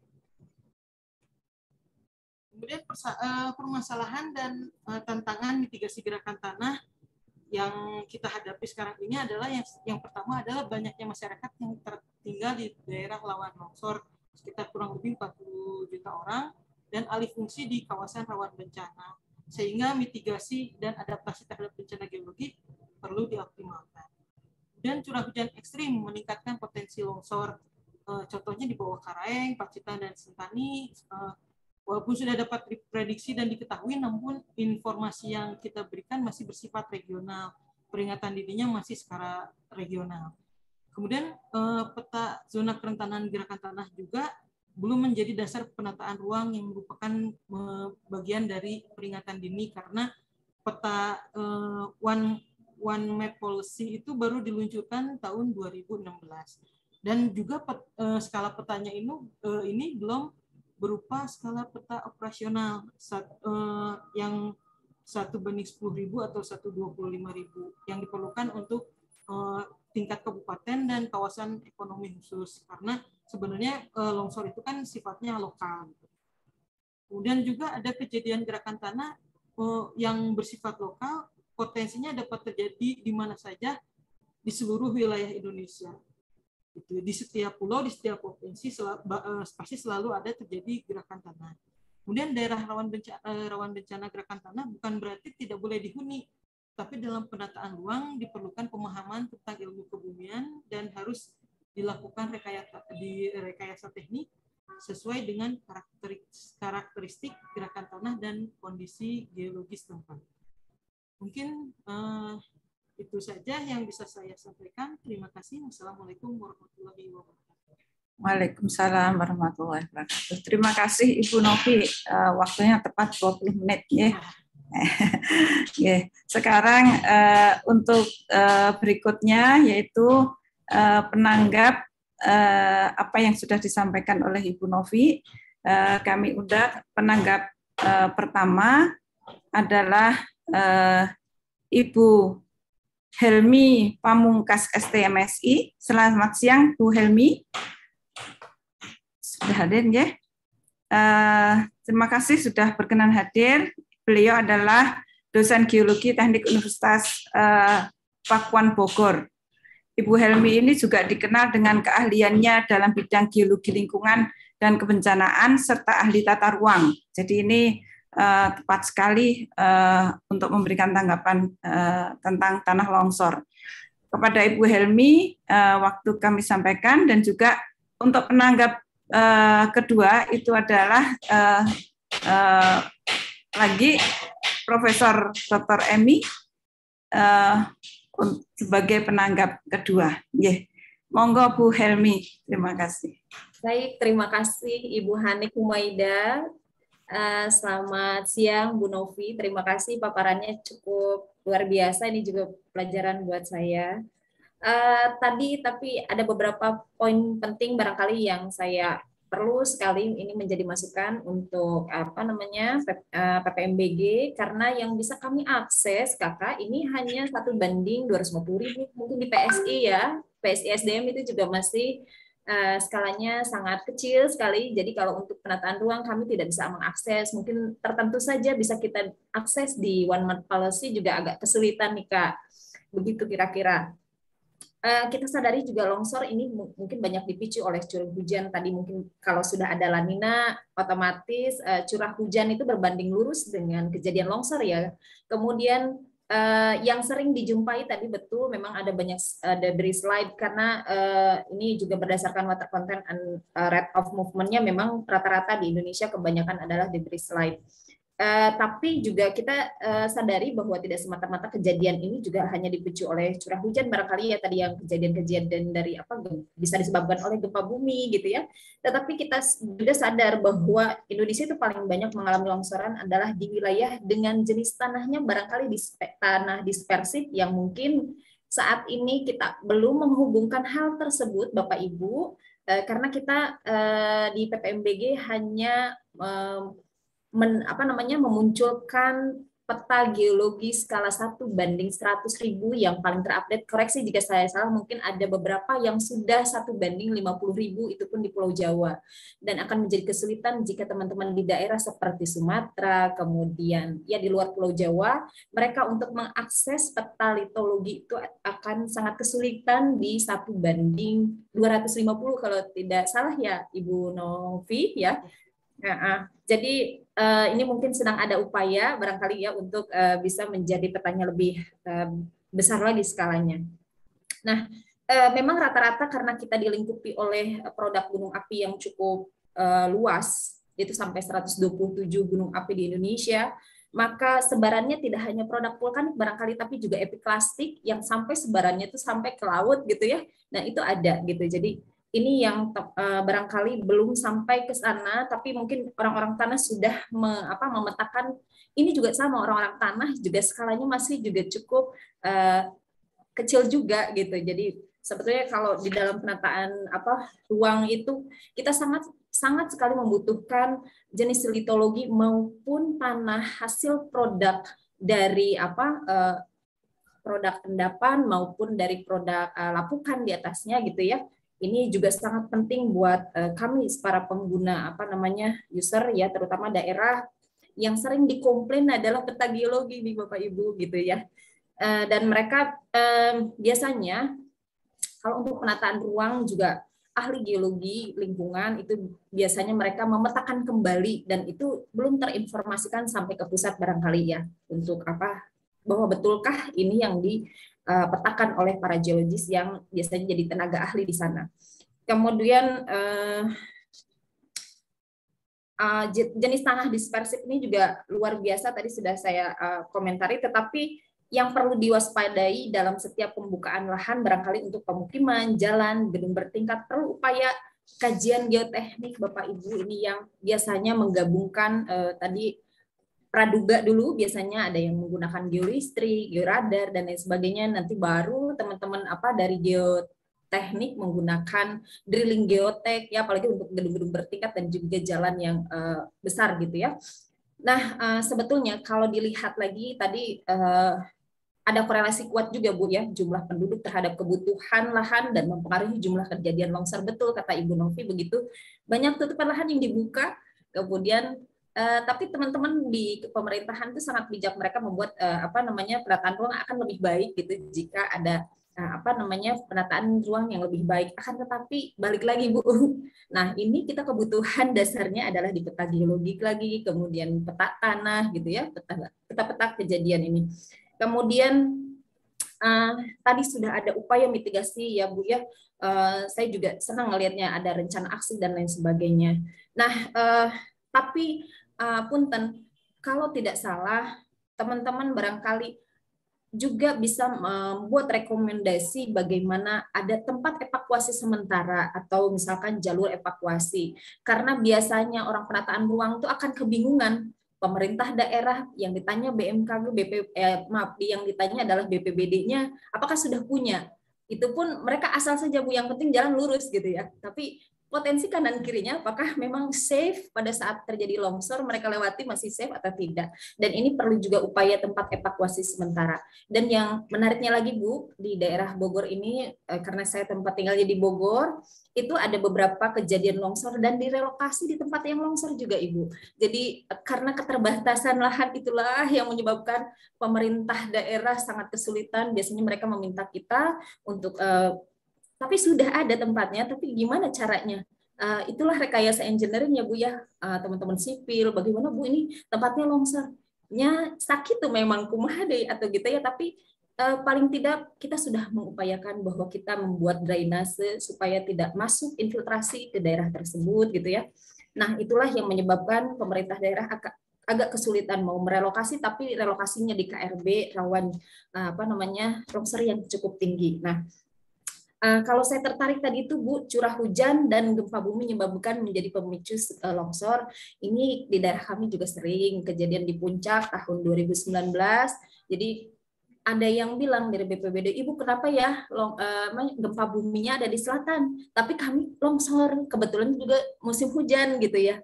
Nah setelah dianalisis, saya cari data-datanya teman-teman di analisis Bogor itu ternyata Pak Subagio tahun 2013 sudah melakukan penelitian itu, ternyata memang ada hubungannya bahwa kita berada di jalur sesar yang diindikasikan juga di Bogor ini ada daerah Ciliwung, itu sesar Ciliwung itu hampir ke permukaan itu naik sesar tersiernya ke atas gitu ya, ke sampai kuarter. Kalau goyang-goyang dikit di selatan maka bisa meluruhkan atau membuat longsor di wilayah puncak. Nah itu mereka sudah mulai ternyata ada keterkaitan itu dengan di wilayah puncak, padahal jauh gitu ya Bu ya, barangkali itu.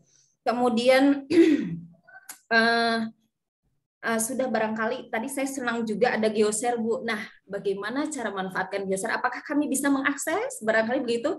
Apakah hanya teman-teman dari PPMBG saja yang bisa mengakses? Terima kasih Bu Novi, Bu Humaida. Itu saja yang bisa saya tanggapi. Assalamualaikum warahmatullahi wabarakatuh. Waalaikumsalam warahmatullahi wabarakatuh. Mungkin ke Prof. Emi dulu. Bu Novi ya, nanti sebelum memberikan tanggapan. Monggo Prof. Emi, silakan. Masih di mute Prof. Punten.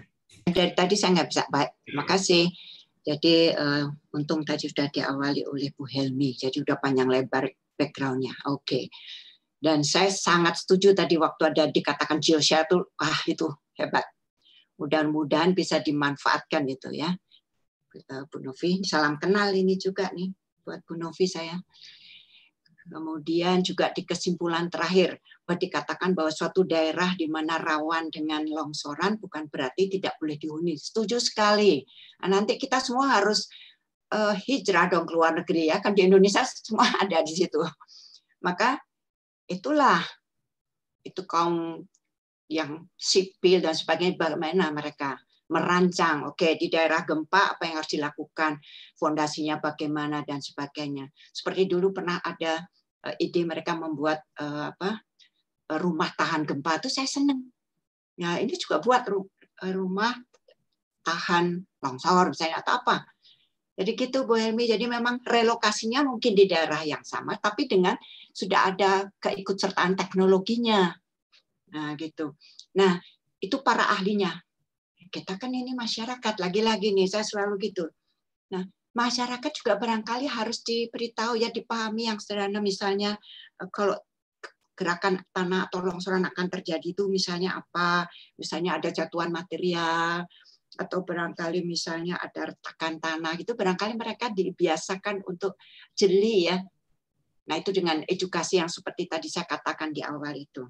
Dan ini kaitannya dengan La Niña. Jangan lupa ini ya, fenomena La Niña itu kan mengakibatkan peningkatan curah hujan yang tinggi. Tadi Bu Helmi juga katakan tuh. Nah, curah hujan yang tinggi itu kan berpotensi mengakibatkan terjadinya bencana alam hidrometeorologi, yaitu banjir, banjir rob, dan bencana geologi ini tadi, longsoran. Jadi kita jangan lupa ada keterkaitan ini antara La Niña dengan gerakan tanah. Itu masyarakat juga harus memahami dampak dari La Niña dengan bahasa sederhana itu, kembali lagi ya. Dengan demikian upaya mitigasi melalui mitigasi struktural yang dilakukan secara fisik dan mitigasi non struktural dengan meningkatkan kapasitas masyarakat dan pemerintah dalam menghadapi bencana harus dilibatkan kita semua bersama-sama. Dan setuju sekali itu Bu Helmi. Peta geologi kita memang skala 50.000 itu baru yang saya tahu beberapa tahun yang lalu itu peta geokimia. Itu baru dibuat. Nah, yang lain tuh belum peta geologi, terus peta tanah, ya kan? Dari dulu saya katakan ke mahasiswa, peta tanah itu perlu. Nah, ini. Jadi mudah-mudahan sejalan dengan. Nah, sebelum itu terwujud, barangkali kita juga mengupayakan apa gitu, Bu Hilmi sebagai ahlinya, please. Saya rasa itu saja, Bu. Terima kasih sekali. Mohon maaf kalau ada hal-hal yang kurang berkenan. Terima kasih. Terima kasih Prof. Emi yang sudah memberikan tanggapannya. Kemudian kita masuk sesi diskusi. Ya, ini masih ada waktu beberapa menit. Saya kira masih cukup waktu ya. 20 menit barangkali kita bisa untuk diskusi sebelum kita tutup. Ini barangkali Bu Novi bisa memberikan tanggapan tadi dari apa yang disampaikan oleh Bu Helmi. Nanti kemudian ada pertanyaan tadi untuk Bu Nelly juga. Monggo Bu Novi. Ya, terima kasih Bu Helmi, salam kenal dari Bandung. Saya juga sering ke Bogor karena memang banyak longsornya gitu kan. Kemudian Prof. Emi, selamat bertemu kembali karena waktu 100 tahun PVMBG ya Ibu ngisi ya kebetulan saya panitianya gitu. Ya. Kemudian untuk menanggapi yang tadi itu kebutuhan peta skala detail itu ya Bu ya. Ya memang kita memiliki keterbatasan untuk peta geologi itu masih 100.000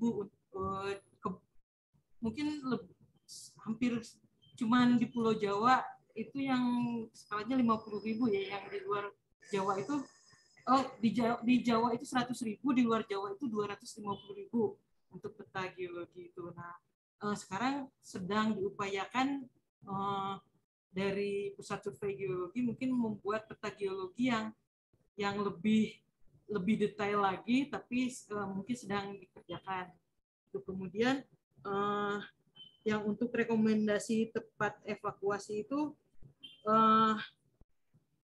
ketika terjadi, sebenarnya kita biasanya tuh masuk itu setelah terjadinya kejadian gitu. Jadi ketika kejadian bencana, kemudian kita mengirimkan tim untuk apakah mereka perlu direlokasi, apakah mereka cukup memperbaiki bangunannya saja dengan tadi yang rekayasa engineering, atau mungkin juga dengan kearifan lokal gitu kan, bersinergi dengan alam gitu kan, karena ya seperti memang klise sih Bu ya, cuman mereka bilang kalau dalam bahasa Sunda da ieu sakieu-kieu nu aya gitu kan gitu. Mereka cuman ini yang mereka punya gitu kan, tanah yang mereka punya ini.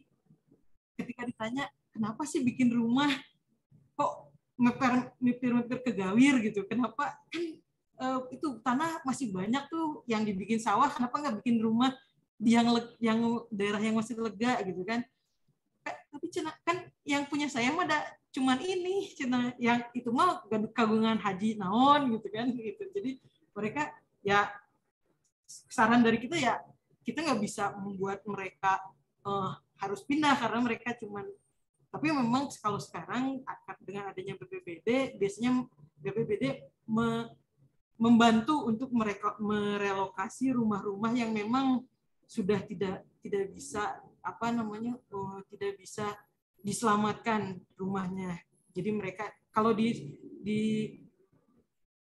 yang kemarin yang korban tahun 2020 itu kan sudah dibuat daerah relokasinya ya, yang yang saya kemarin ke sana dan rumahnya itu sudah jadi, dan itu bantuan dari pemerintah. Jadi bedol desa, makanya banyak kalau di berita-berita banyak desa mati gitu, desa hantu, nggak ada, cuma ada bekas-bekas rumahnya, kemana orangnya. Nah itu biasanya itu orang-orangnya sudah kita relokasi gitu, kita pindahkan, kita carikan tempat yang relatif aman dengan bantuan yaitu teknologi dan rekayasa engineering seperti itu. Kemudian untuk akses geoser ini baru dicanangkan oleh Ibu Kapus, Bu. Ibu Kapusnya kan baru ganti tahun 2016 nih. 2016. Bulan Agustus 2021 ini gitu, ketika program ini baru kita munculkan dan baru kita launching akhir tahun kemarin dan masih dalam tahap percobaan gitu, Bu. Jadi untuk lapor bencana ini kita baru memberikan akses tidak terbuka ke umum dulu karena kita masih percobaan apakah ini bisa berjalan atau enggak gitu, karena takutnya ketika kita membuka semua orang sudah masuk ke Magma lapor dan kita juga tidak bisa menanganinya gitu. Jadi kita mencoba dengan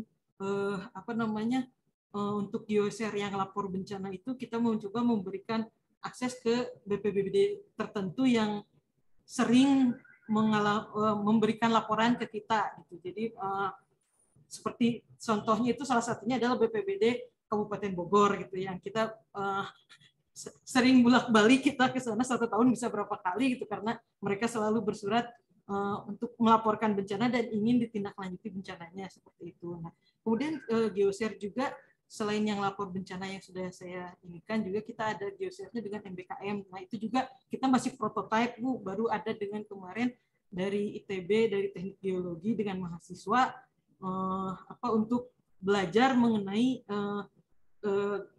gerakan tanah gitu, apa jenis gerakan, bagaimana proses gerakan tanah, kemudian bagaimana membuat peta situasi gerakan tanah seperti itu. Tapi itu juga masih prototype gitu. Jadi belum kita baru dengan universitas-universitas yang sudah mempunyai PKS dengan Badan Geologi, terutama dengan FMBG. Mungkin itu saja, Bu Hani. Terima kasih, Bu Novi. Mungkin ini ke Bu Nelly. Monggo, Bu Nelly, tadi barangkali ada tanggapan apa yang sudah disampaikan oleh Prof. Emi dan Prof. Ega barangkali. Monggo, Bu. Iya, terima kasih Bu Hani. Kemudian tadi ada dari 2 profesor ya. Saya dikelilingi para profesor ini sekarang. Ya, pertama dari Profesor Ega, iya benar Ibu, karena seringkali La Nina itu memang karena konotasinya ya mungkin karena mengakibatkan banjir, jadi pasti badai gitu, padahal belum tentu. Itu sebenarnya hanya karena perubahan suhu muka laut, tapi memang karena berubah suhu muka laut itu tentu uap airnya semakin banyak di Indonesia, kira-kira gitu ya sederhananya, sehingga semakin banyak turun hujan. Dan memang dari analisis yang dilakukan BMKG, belajar dari tahun lalu itu kan mirip-mirip ya. Bulan Maret, mulai Agustus sampai Maret itu tahun lalu itu meningkatkan hujan 20-70%, bahkan ada daerah sampai 70%. Jadi ini ya tentu menjadi perhatian kita semua. Kemudian juga menyambung dengan Prof. Emi, terima kasih Prof. Tentang sebenarnya BMKG itu sudah banyak melakukan literasi, karena memang kami sangat menyadari Prof. bahwa kadang-kadang bahasa kita itu terlalu teknis. Ya jangan-jangan mungkin profesor saja gitu bingung kali ya maksudnya apa gitu ya. Apalagi masyarakat gitu, kami juga sangat-sangat menyadari itu. Sehingga sudah cukup lama sebenarnya waktu itu mulainya di Kementerian Pertanian sebenarnya. Bagaimana kami melaksanakan sekolah lapang iklim, tapi itu khusus untuk petani, supaya petani kita itu paham informasi yang diberikan BMKG itu bagaimana mereka bisa mengaplikasikan di lapangan. Jangan sampai informasi itu hanya sekedar fancy gitu ya. Bagus, warna-warni, tapi tidak ada satupun yang paham arti warna-warna itu. Dan memang itu kejadian, Ibu. Mereka tuh juga dulu lebih banyak sebenarnya melihat dari tanda-tanda alam. Tapi ternyata sekarang kalau mengandalkan tanda-tanda alam sudah berbeda gitu. Tidak selalu juga yang ber itu hujan gitu kan ya. Tidak selalu juga. Jadi memang harus, kalau kami melihatnya harus tetap tanda-tanda alam itu boleh saja, tetapi teknologi sekarang itu memang harus kita manfaatkan sehingga informasi kita tentunya akan lebih akurat. Jadi terus mulai tahun ini kami semakin menggencarkan bagaimana untuk meningkatkan literasi, karena itu tadi Bu, pemahamannya bahwa memang pada akhirnya masyarakat yang di ujung terdepan itulah yang sebenarnya harus memahami informasi itu. Jadi kita bergerak bahkan ke pramuka, gitu ya, pramuka sampai nanti kalau ada di istilah di pramuka saya lupa. Jadi ada khusus tentang meteorologi gitu, saya lupa itu kan mereka ada gitu ya. Jadi nanti ada lambang-lambangnya gitu kalau udah melewati itu dapat lambangnya gitu. Saya kemarin diceritakan seperti itu. Lalu juga ke yang lain ada namanya BMKG Goes to School, ada mulai dari tingkat sekolah dasar gitu ya sampai SMA juga ada saya. Terus kita juga masuk ke kampus-kampus. Sekarang itu lagi menyasarnya itu lewat mahasiswa dulu.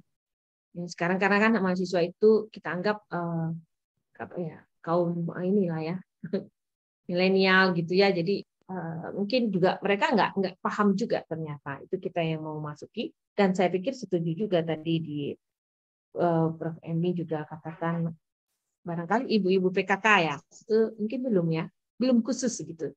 Tapi bahwa dari seluruh peserta kami harapkan dari unsur-unsur organisasi keagamaan kami juga masuk. Mudah-mudahan di situ juga banyak perempuan yang juga ikut. Jadi memang itu pelajaran yang sangat penting bagi BMKG ketika informasinya itu tidak dipahami oleh masyarakat. Dan saya setuju sebenarnya kaum perempuan itu pegang peran penting. Karena di rumah itu sebenarnya kalau saya percaya tiangnya itu perempuan. Kalau ibunya sudah paham, anak-anak biasanya ikut. Nah, kalau yang bapaknya belum tentu kan. Biasanya kan yang share informasi itu lebih banyak ibu-ibu ya. Karena kita lebih ini ya, verbalnya lebih aktif. Kalau jadi memahaminya seperti itu. Jadi bukan soal rentannya gitu, tapi memang sifat gitu barangkali ya. Jadi memang sasaran kita ke kaum ibu.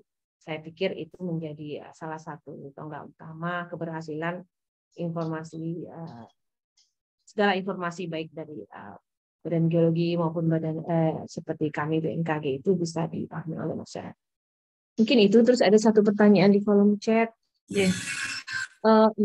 Penelitian dampak La Nina kalau di BMKG memang belum ada karena kan kami memang secara keilmuan tidak punya kemampuan untuk melakukan itu, tetapi tentunya kami siap bekerja sama gitu ya, karena ini kan lebih ke ilmu sosial ya, tapi dasarnya adalah ilmu tentang meteorologi ataupun data-data terkait peristiwa La Nina.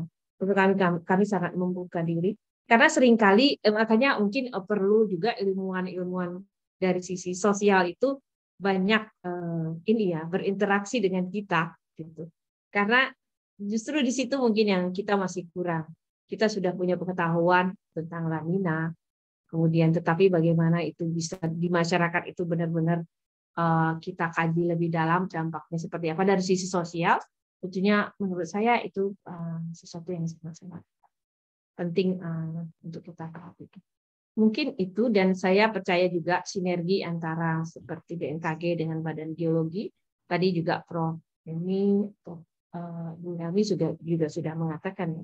Kita bicara La Nina bagaimana dengan longsornya. Jadi kami sudah punya peta, Badan Geologi sudah punya peta, tapi bagaimana informasi itu disinergikan sedemikian rupa sehingga kan tujuan akhir kita kan bukan sekedar menghasilkan informasi yang individual, BMKG punya yang bagus, dan geologi punya yang bagus, tetapi bagaimana itu bisa dipakai, diaplikasikan di masyarakat. Sebenarnya beberapa tahun yang lalu pemerintah sudah menggagas juga kesatuan informasi antara hidrologi, hidrobiologi, hidrometeorologi. Jadi segala hidrometeorologi sudah digabung dalam kita namakannya SIH3 itu, mungkin teman-teman di geologi masih ingat. Nah itu dulu karena undang-undang SDA-nya yang dibatalkan sehingga SIH3-nya jadinya agak stagnan, tapi sekarang undang-undangnya kan sudah ini kembali, jadi sehingga itu kalau itu bisa dipakai atau diberdayakan lebih baik, saya pikir seluruh informasi ini, kemudian nanti ada longsor dan sebagainya itu makin mudah untuk bisa mengaksesnya. Jadi mereka masyarakat hanya bisa klik satu saja, tidak perlu harus masuk ke BMKG dulu lah, terus suruh menyimpulkan sendiri, itu nggak bisa ya. Jadi bagaimana sinergi itu yang perlu kembali ditingkatkan. Mungkin itu. Sementara itu dari saya. Terima kasih Bu Nelly. Ya, saya kira tadi tanggapannya sudah cukup banyak gitu ya. Ini cukup lengkap gitu. Jadi saya cuma ingin ada satu lagi komen aja nih buat Bu Novi gitu ya. Jadi di sini ada dari Pak Prajatna, Bu Novi ini ya, saya amati bahwa kebanyakan longsor terjadi jika tanah topsoil sudah dijenuhi air sewaktu hujan lebat terjadi. Juga jika tanahnya itu ditumbuhi hutan lebat. Jadi yang penting adalah drainase yang baik atau runoff yang lancar. Pembuatan sumur resapan di tebing justru berbahaya karena terjadi resapan yang menjenuhi tanah. Jadi hutan yang lebat pun sering terjadi longsor itu. Ya, mungkin itu ada komentar. Mungkin saya kira saya buka satu pertanyaan langsung aja, satu aja. Ini waktu sudah mepet. Ya, barangkali ada yang ingin bertanya secara langsung. Satu pertanyaan.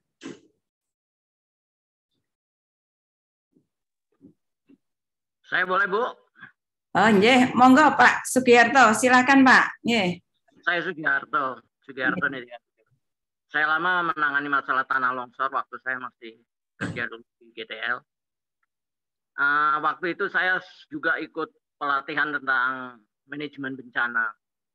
Tahun 87 Ibu Nani Sudarsono itu Menteri Sosial sudah mencanangkan bahwa disaster can be prevented. Ini sudah merupakan universal. Semua negara-negara itu sudah begitu filosofinya bahwa bencana itu harus bisa dicegah. Tapi apa kenyataannya sudah ada BNPB, sudah ada macam-macam, bencana masih terjadi.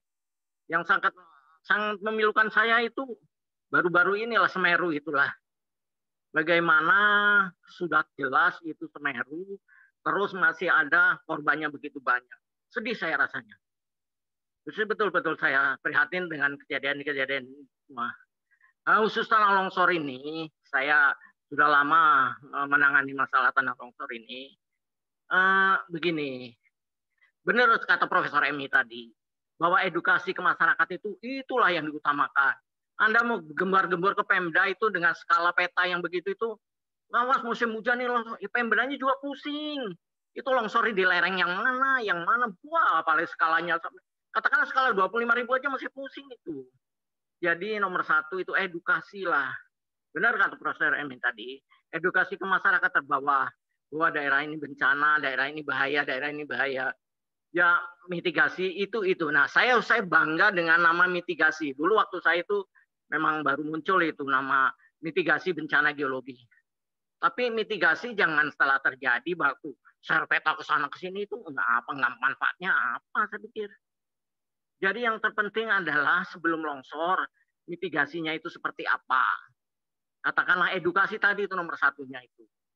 Nah itu yang khusus tanah longsor saja ya. Terus terang saja saya bukan membanggakan diri, tapi peta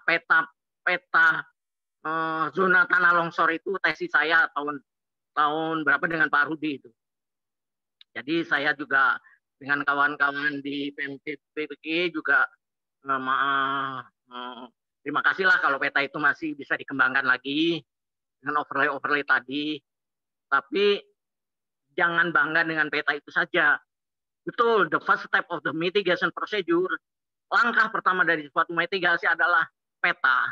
Kita berbicara awalnya memang dari peta, tapi ya tidak di situ saja. Berkembanglah kemana-mana. Jadi ya urusan sekarang urusan gempa nih ya. Urusan gempa pakailah gempa sesar-sesar lama saja lah. Jangan tambah-tambah sesar baru lagi. Tambah pusing itu Pak Eko itu kalau ada sesar baru. Palu Korea udah di situ aja. Jalur Sumatera barat Sumatera, selatan Jawa, mainkan saja di situlah itu. Jadi kalau nambah-nambah sesar baru terus apa-apa ini harus jadi daerah bencananya jadi tambah banyak, jadi tambah bagaimana ini? Apa hanya untuk kalau ada jalan kan udah saya buat petanya, apa hanya seperti itu kan tidak. Saya kira sekali lagi edukasi lah. Edukasi. Terima kasih Bu. Mohon maaf saya bicara agak emosi ini karena saya sedih sekali dengan kejadian-kejadian bencana yang terus-menerus seperti saat ini. Terima kasih. Assalamualaikum warahmatullahi wabarakatuh. Waalaikumsalam warahmatullahi wabarakatuh. Terima kasih Pak Sugiharto. Nggih, barangkali Bu Novi bisa nanggepin sedikit Bu Novi. Monggo Bu Novi. Ya, terima kasih atas masukannya Pak. Kita akan berusaha untuk lebih mengedukasi lagi masyarakat terbawah. Walaupun dengan tenaga yang terbatas itu. Sebetulnya kan kenapa kita tidak langsung ke masyarakat terbawah? Cakupan kita itu satu Indonesia, Pak. Kalau kita satu kampung, kapan selesainya gitu? Kita mengedukasi satu kampung tiap satu kampung. Nah, makanya kenapa kita melakukan mitigasinya itu lebih ke pemerintah daerah dengan harapan pemerintah daerahnya nanti yang akan mengedukasi masyarakatnya. Jadi training of trainer gitu, Pak. Nah, walaupun mungkin yang bisa kita lakukan sampai saat ini baru sampai sampai ke situ, karena yang sudah saya rasakan juga Pak, kalau kita melakukan sebetulnya sih sebelum pandemi ini kita selalu menyediakan waktu ketika musim kemarau itu, karena kita nggak banyak longsor, kita melakukan sosialisasi gitu di bulan-bulan kering itu kita melakukan sosialisasi sampai ke sekolah-sekolah gitu Pak. Cuman ya Indonesia itu banyak dan luas gitu. Selama ini kalau dalam waktu sedikit yang kita punya itu kita bisa melaksanakan 3-4 sosialisasi di musim kemarau gitu kan, untuk mencegah antisipasi untuk musim hujannya. Itu yang mungkin baru bisa kita lakukan. Makanya kenapa kita mengedukasinya, kita mengadakan FGD-nya ke BPBD sebelum musim hujan gitu. Jadi biar mereka yang akan mensosialisasikan kembali petanya kita itu ke masyarakatnya mereka, ke relawan-relawannya mereka gitu. Mungkin itu tanggapan dari saya. Mohon maaf lebih kurang. Ya, terima kasih Bu. Terima kasih sebentar. Terima kasih Bu. Mohon maaf juga saya masih terus Bu. Tenaga muda memang harus maju. Oke, maaf saya tadi agak emosi. Terima kasih. Selamat untuk anak-anak muda. Terima kasih. Oke, terima kasih Bu Novi dan juga Pak Sugiharto. Saya kira ini berhubung juga waktu sudah cukup waktunya, kurang 5 menit waktunya kita untuk terakhir atau bagian penutupan. Saya akan mencoba untuk menyampaikan poin-poin apa yang sudah kita diskusikan pada siang sampai sore hari ini. Pertama tentang poin La Nina, yaitu La Nina ini merupakan suatu perubahan atau penyimpangan perilaku Samudra Pasifik yang bersifat global. Kemudian La Nina ini terjadi itu secara berulang dan dapat meningkatkan curah hujan tetapi tidak identik ya. Kemudian potensi La Nina ini dapat diprediksi dan terus berkembang berlangsung hingga April tahun 2022. Kemudian pemerintah daerah, masyarakat ini agar siap menghadapi bencana La Nina dengan melakukan langkah-langkah mitigasi. Jadi semua pihak bersama-sama untuk melakukan langkah-langkah mitigasi dalam upaya pencegahan bencana La Nina tersebut. Kemudian yang paling penting itu adalah tadi edukasi dan sosialisasi kepada masyarakat mengenai potensi bahaya La Nina yang sangat diperlukan, khususnya bagi kaum wanita dan anak-anak sebagai kelompok yang rentan mengalami kekerasan dan eksploitasi. Tentunya selain itu tadi bahwa kaum perempuan, ibu-ibu ini adalah sangat identik dengan suatu edukasi. Saya kira ini suatu hal yang sangat bagus.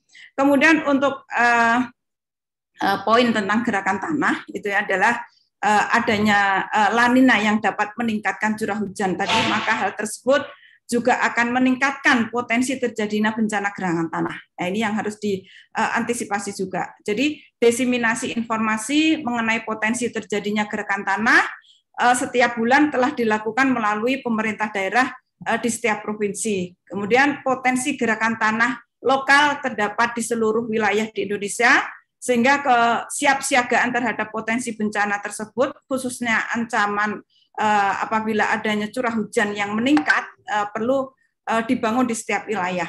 Kemudian daerah yang memiliki potensi gerakan tanah dapat dijadikan tempat tinggal dengan menyesuaikan tata ruang dan wilayah dengan potensi bencana yang ada. Ya, hal tersebut ini merupakan suatu memerlukan suatu informasi atau data mengenai litologi ataupun batuan penyusun dengan lebih detail lagi. Nah, ini PR buat PVMBG, buat kami Badan Geologi, ya. Lagi-lagi adalah yang terakhir adalah masalah edukasi dan sosialisasi pada masyarakat ini mengenai potensi bahaya gerakan tanah ini terus perlu dilakukan secara menerus. Mungkin dari kami demikian poin-poin yang sudah kita sampaikan, dan tentunya masih ada komen yang banyak sekali dan bagus. Saya kira ini dari Pak Anas Lutfi juga ada, dan tentunya masih banyak keinginan kita untuk diskusi bersama nanti di lain waktu, dan juga di dalam diskusi di Mageti, ya. Saya kira Bapak Ibu bisa bergabung, ya Pak Indra, nanti bisa di situ merupakan sarana untuk diskusi bersama bagaimana mengenai masalah tentang geologi lingkungan ini. Saya kira demikian. Apabila ada kekurangannya kami sampaikan mohon maaf yang sebesar-besarnya. Wabillahi taufik wal hidayah. Wassalamualaikum warahmatullahi wabarakatuh. Sebelum saya tutup, saya mencoba untuk membacakan puisi, itu Mbak, satu aja ya. Minum dawet pakai selasi, makan tahu kuning dari Kediri. Kami ucapkan terima kasih sudah bergabung di webinar Mageti. Terima kasih. Waktu kami kembalikan ke Bu Faridah. Baik, terima kasih Bu Hanik ya atas pantunnya, mungkin lebih menarik banget nih, bisa jadi penutup. Nah, sebenarnya ini waktu kita sudah hampir mepet ya. Mohon maaf sekali dengan adanya keterbatasan waktu tidak bisa menyampaikan seluruh aspirasi dari rekan-rekan semua yang mungkin ingin berpartisipasi dalam diskusi ini. Mungkin di lain waktu bisa kita sambung lagi silaturahminya dalam acara lainnya, mungkin nanti akan kita buat lagi acara selanjutnya dari Mageti. Nah, untuk memiliki kenang-kenangan gitu ya, untuk hari ini, maka kita akan melakukan sesi foto bersama. Jadi mohon rekan-rekan untuk bisa open cam, jangan lupa merapikan diri dan pakai action yang terbaik gitu sebelum di open cam. Oke, ini sudah lumayan yang pada open cam ini sore-sore. Oke, ini saya mulai dari yang pertama. Saya akan capture action yang terbaik buat teman-teman.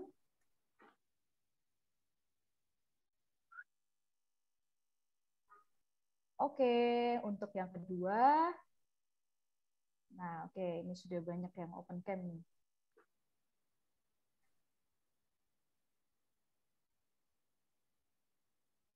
Oke, karena yang open cam hanya 2 nih, mungkin saya cukupkan untuk sesi foto bersama kali ini. Oke, setelah itu tuntas sudah acara kita pada hari ini. Kedepannya Mageti insya Allah akan tetap berkomitmen untuk mengawal dan berperan serta dalam menghadapi isu-isu lingkungan di Indonesia. Atas nama seluruh panitia, kami sampaikan terima kasih Bapak, Ibu, dan rekan-rekan yang bergabung pada acara hari ini. Kami mohon maaf apabila masih ada kekurangan dalam penyelenggaraan acara. Dan untuk mengakhiri acara, marilah kita tutup bersama dengan bacaan Alhamdulillahirabbil alamin. Tetap sehat bersama keluarga, jangan lupa untuk selalu menerapkan 5M, memakai masker, menjaga jarak, mencuci tangan, menghindari kerumunan, mengurangi mobilitas, serta menerapkan PHBS dimanapun kita berada. Wassalamualaikum warahmatullahi wabarakatuh. Waalaikumsalam warahmatullahi wabarakatuh. Terima kasih semuanya. Terima kasih semua. Bapak Ibu semuanya terima kasih. Bu Helmi. Ya. Terima kasih semuanya. Izin saya menyampaikan untuk materi akan di-share nanti di grup WA Bu ya. Ini Yes, tinggal satu lagi. Ya, baik Ibu, Bapak Ibu semuanya, terima kasih. Saya selaku host izin menutup untuk acara ini. Ketemu lagi nanti di kegiatan berikutnya. Terima kasih. Selamat sore. Assalamualaikum warahmatullahi wabarakatuh. Waalaikumsalam.